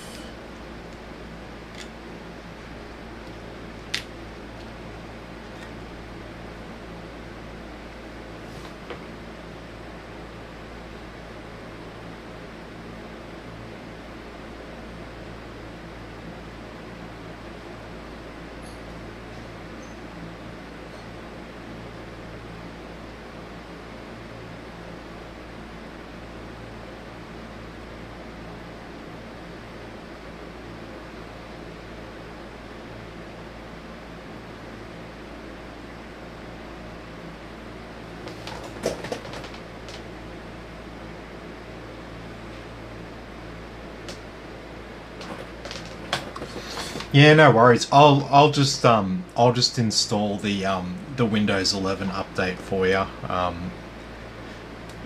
Yeah, if you don't have any reason to stay on 10, go 11. Windows 11 has a lot more security features sort of built into the actual operating system software. Helps you with like online shopping in this day and age where you're using your credit card and keeping all those details secure. You know how like it remembers your credit card details like in the browser and you can make purchases easily. Obviously you don't want that data to get stolen by someone. You don't want someone to like get a hold of that. You want that to be secured. And Windows 11 is structured so it keeps all that information secured for you. I'm not overly fast, so we'll go Yeah, with whatever I it was is. just explaining to him. So yeah, Windows 11 has sort of more updated security features like that that are just built into the operating system. So in general, it's better. If you don't have any reason to stay on 10, go to 11. Always good to have a bit more safety in this day and age.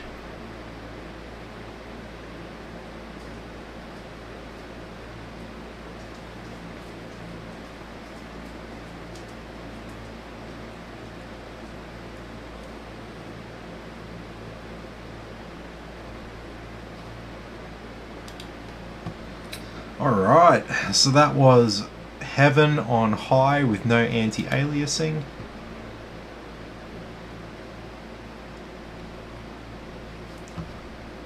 How we going?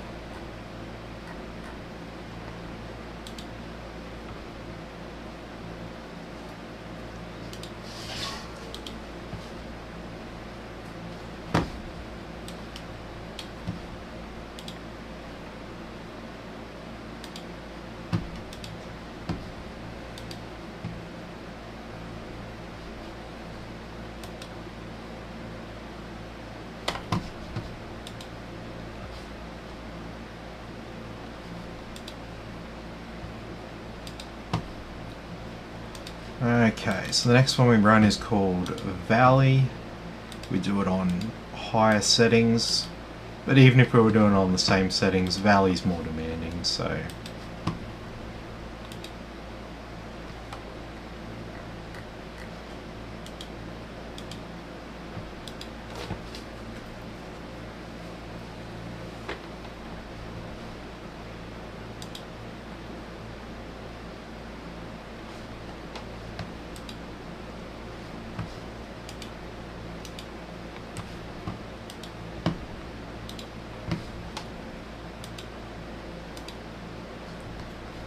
Sorry, I'm just waiting for this MSI Afterburner, sorry, MSI Center app to open up.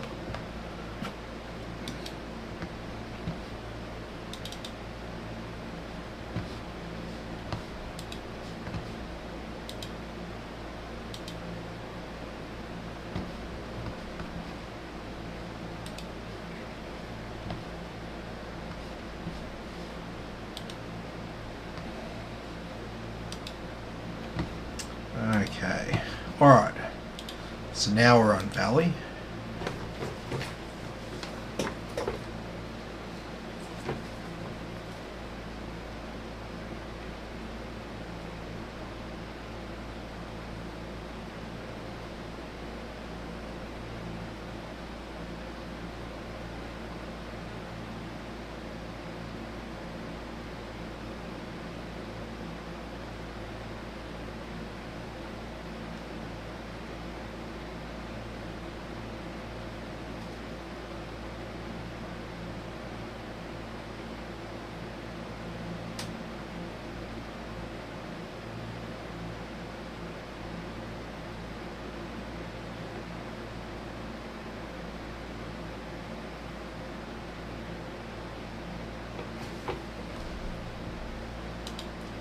Sorry about that.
So would you think 12 gigabyte VRAM on the 4070 Super would be a problem for 1440p in the next? No. 12 gigabytes of VRAM's fine.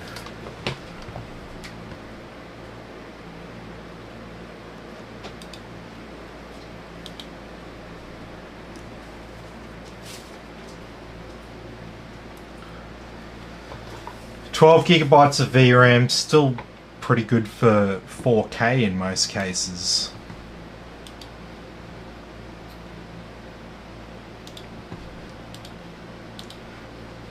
So I mean, I'm running a 4K benchmark here,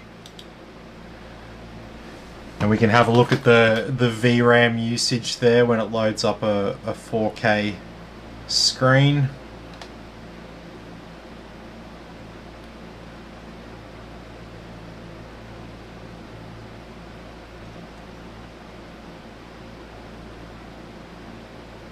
Alright, so see there, it's using about 4 gigs of VRAM here for running this 4K benchmark. So realistically, even if you're running a much more demanding 4K game, it's still going to be 12 gigabytes of VRAM is still quite a lot. You know, people running like a 4060 Ti, it only comes with 8 gigabytes of VRAM. Now, the reason is because if you put more than 8 gigabytes of VRAM with the 4060 Ti, it would just be overkill. It's the Radeon cards, they boost them up with lots of VRAM so that people who don't really understand what VRAM is go, oh shit, that's got the extra VRAM, that'll be good. Like, your VRAM just has to load up the textures that you want. The best way to do it is to look up the game that you want and the amount of VRAM that it uses in game at running certain settings. Have a look at that, because you should be able to find some information online for the specific game that you want to run. But as a general rule, 12 gigabytes of VRAM, plenty for 4K. Yeah, like I said, there'd be some exceptions there, but as a general rule, because like I said, we're running a 4K benchmark here now, and we're only using 4 gigs. So even if we used double the VRAM, we'd still only be using about 8.5 gigs out of 12. So the thing is, to go from 12 to 16 gigabytes, you're going to spend nearly 50% more on the graphics card again, just to get a slightly faster GPU with the extra VRAM. So yeah, probably not worth it for most people, because in general I still recommend 1440p is fine for most people. I'd prefer having a 1440p monitor and having it locked at a high frame rate, rather than a 4K monitor and then having the frame rate, you know, jumping around a little bit. But that's just me personally. So hopefully that gives you a bit of an insight there.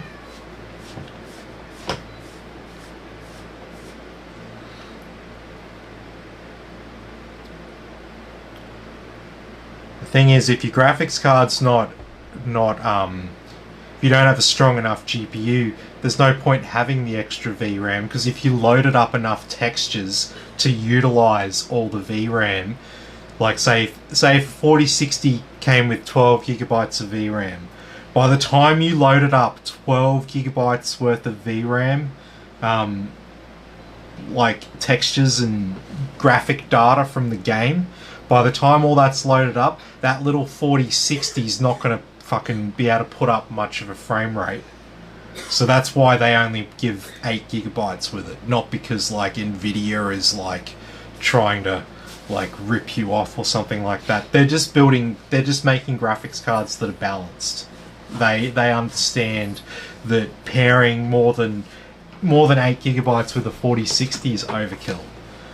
Likewise, with a 4070 Super, 16 gigabytes is most probably overkill for 99% of situations. So, all right, how are we looking?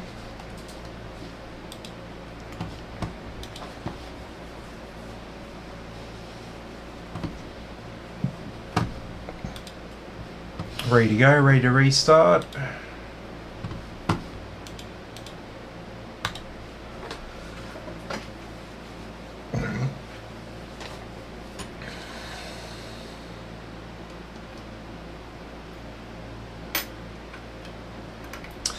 Sweet as. So we'll be able to do the stress test and that'll be it for tonight.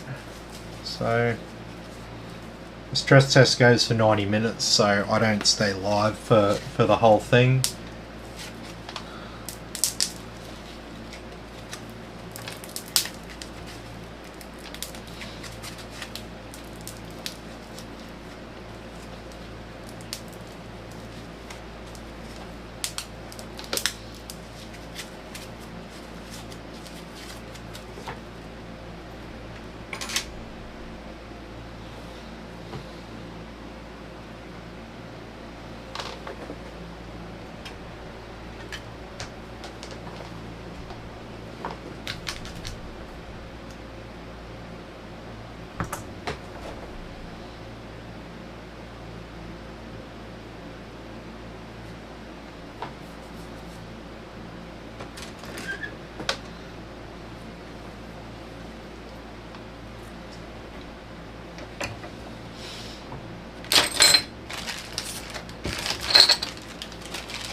Okay.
Oh, there's one thing I didn't get.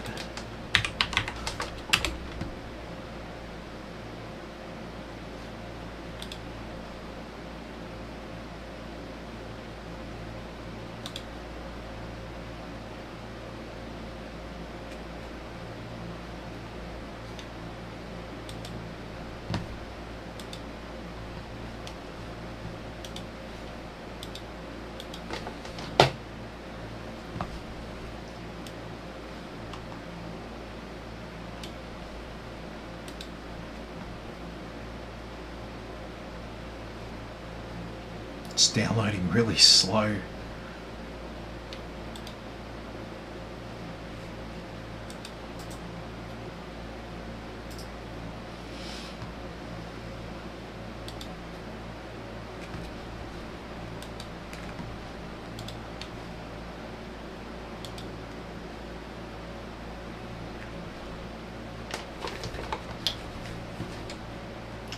Alright, so basically I download this Cinebench app, aka R23, and we've got firmware here, and basically we let this run for an extended period. So we got our graphics card here, our RTX 4070 Super, we got our GPU temperature, the VRAM temperature, and our hotspot temperature. So hotspot can get up to 100 degrees, memory, and same with the memory, and the GPU there gets up to 80 degrees. So just to give you a bit of an idea.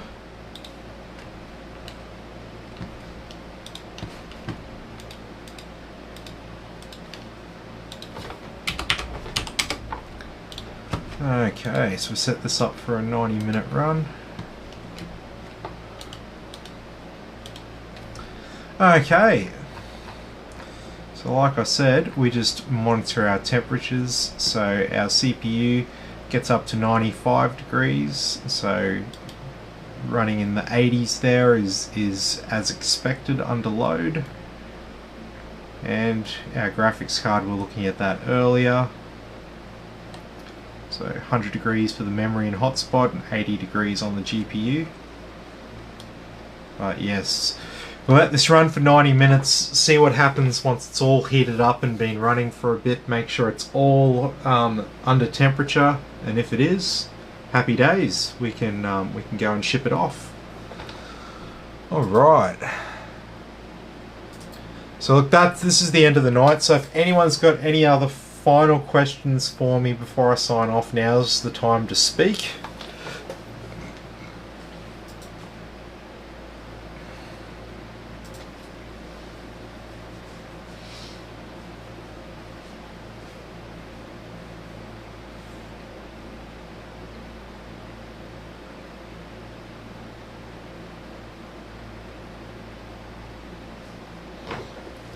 It's all looking pretty good.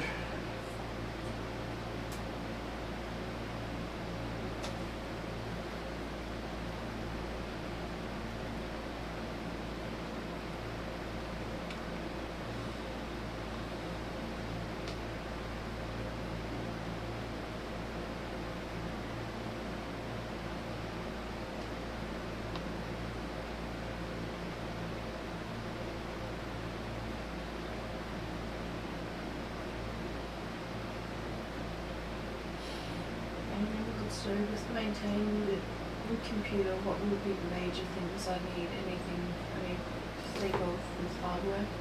No, everything's all ready to go. Pretty much maintenance free. Maybe keep a copy of stuff on a USB. Yeah. That you want to keep, Yep. like photos or something. Yeah, always have backups of all your data and stuff like that, because you know your SSD could just die, and while it's under warranty, your data is not under warranty. Your data is your responsibility, so make sure that you have backups and stuff of everything important. Other than that, if you start noticing dust buildup, take the PC outside and just hit it with the leaf blower for a couple of seconds. That'll push all the dust out of it. Use a leaf blower, not an air compressor or something like that. Air compressors can be too much kind of torque, for lack of a better word. Leaf blowers just push a lot of air. It's not high enough pressure to sort of damage anything. It's just enough to push all the dust out. It'll push air, will get in behind the fans, it'll get up inside the graphics card, it'll get it through the radiator and stuff, and it'll just push all that dust out. So you don't have to go doing it every week or anything like that. Just when you notice it's a bit dusty, just go and do it then. You can also clean the dust filters. The front panel that just pops off, you can clean that as well. But yeah, other than that, shouldn't need any other kind of maintenance. Yeah, like if all goes well with a PC and you don't have any sort of warranty issues and stuff, they typically last, you know, 5 to 10 years or so. Then you start ending up with problems with the capacitors and stuff like that. Start to get to the end of their life, and you'll start, as the days go on, you're more and more likely to have some capacitor die on you somewhere on the motherboard or whatever. But like I said, if you don't have any other kinds of failures, the main components will last quite a long time. So yeah. I went with a 7800 XT on my new build just because it was cheaper than Nvidia. Yep. 16 gigabytes of VRAM. Yep.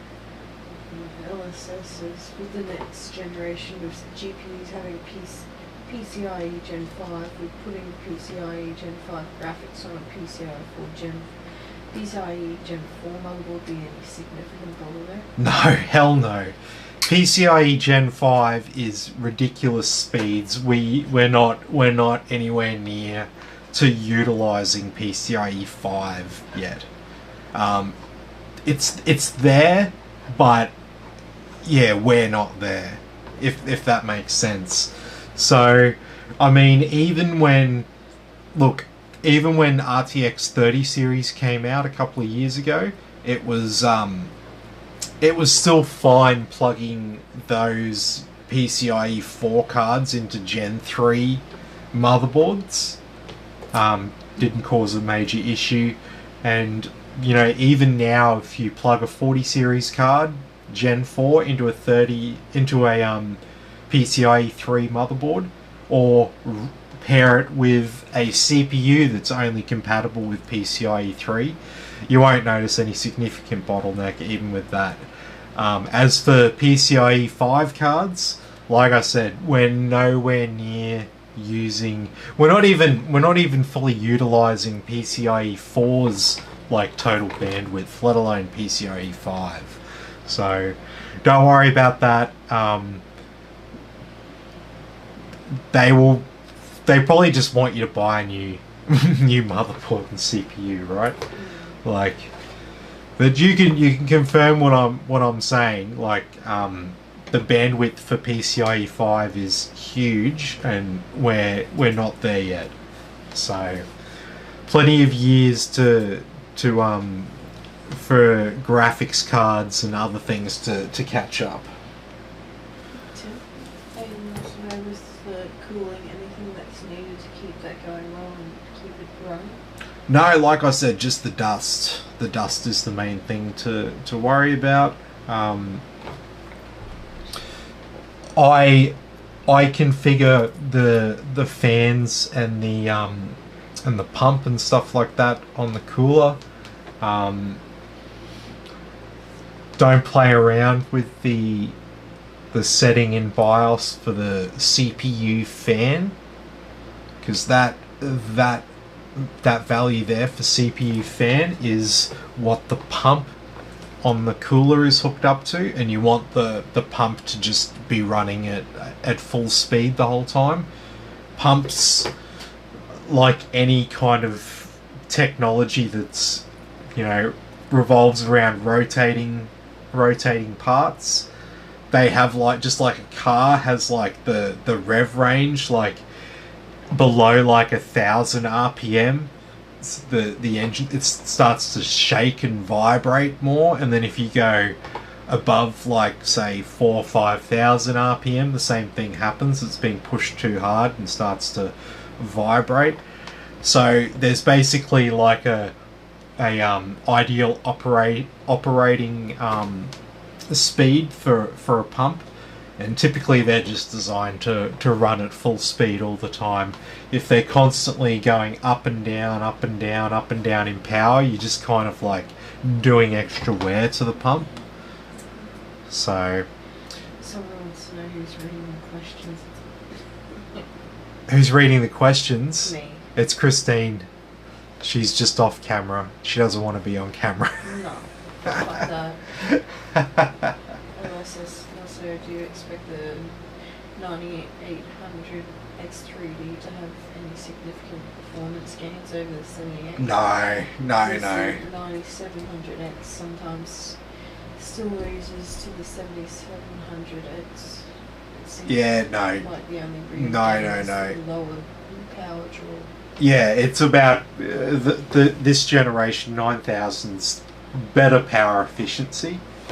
Better performance is coming on the cheaper SKUs from that generation, but they're not released yet. Sorry, when I say cheaper SKUs, I'm referring to the cheaper CPU models from Ryzen 9000. SKU is a retail term that's used to describe like individual products. So SKU or SKU stands for shopkeeping unit, and so in my head, based on my background and experience, I use that word a lot. So Who is she? who is she? It's my wife. Yeah, it's my wife. So yes, she's just there, just off screen.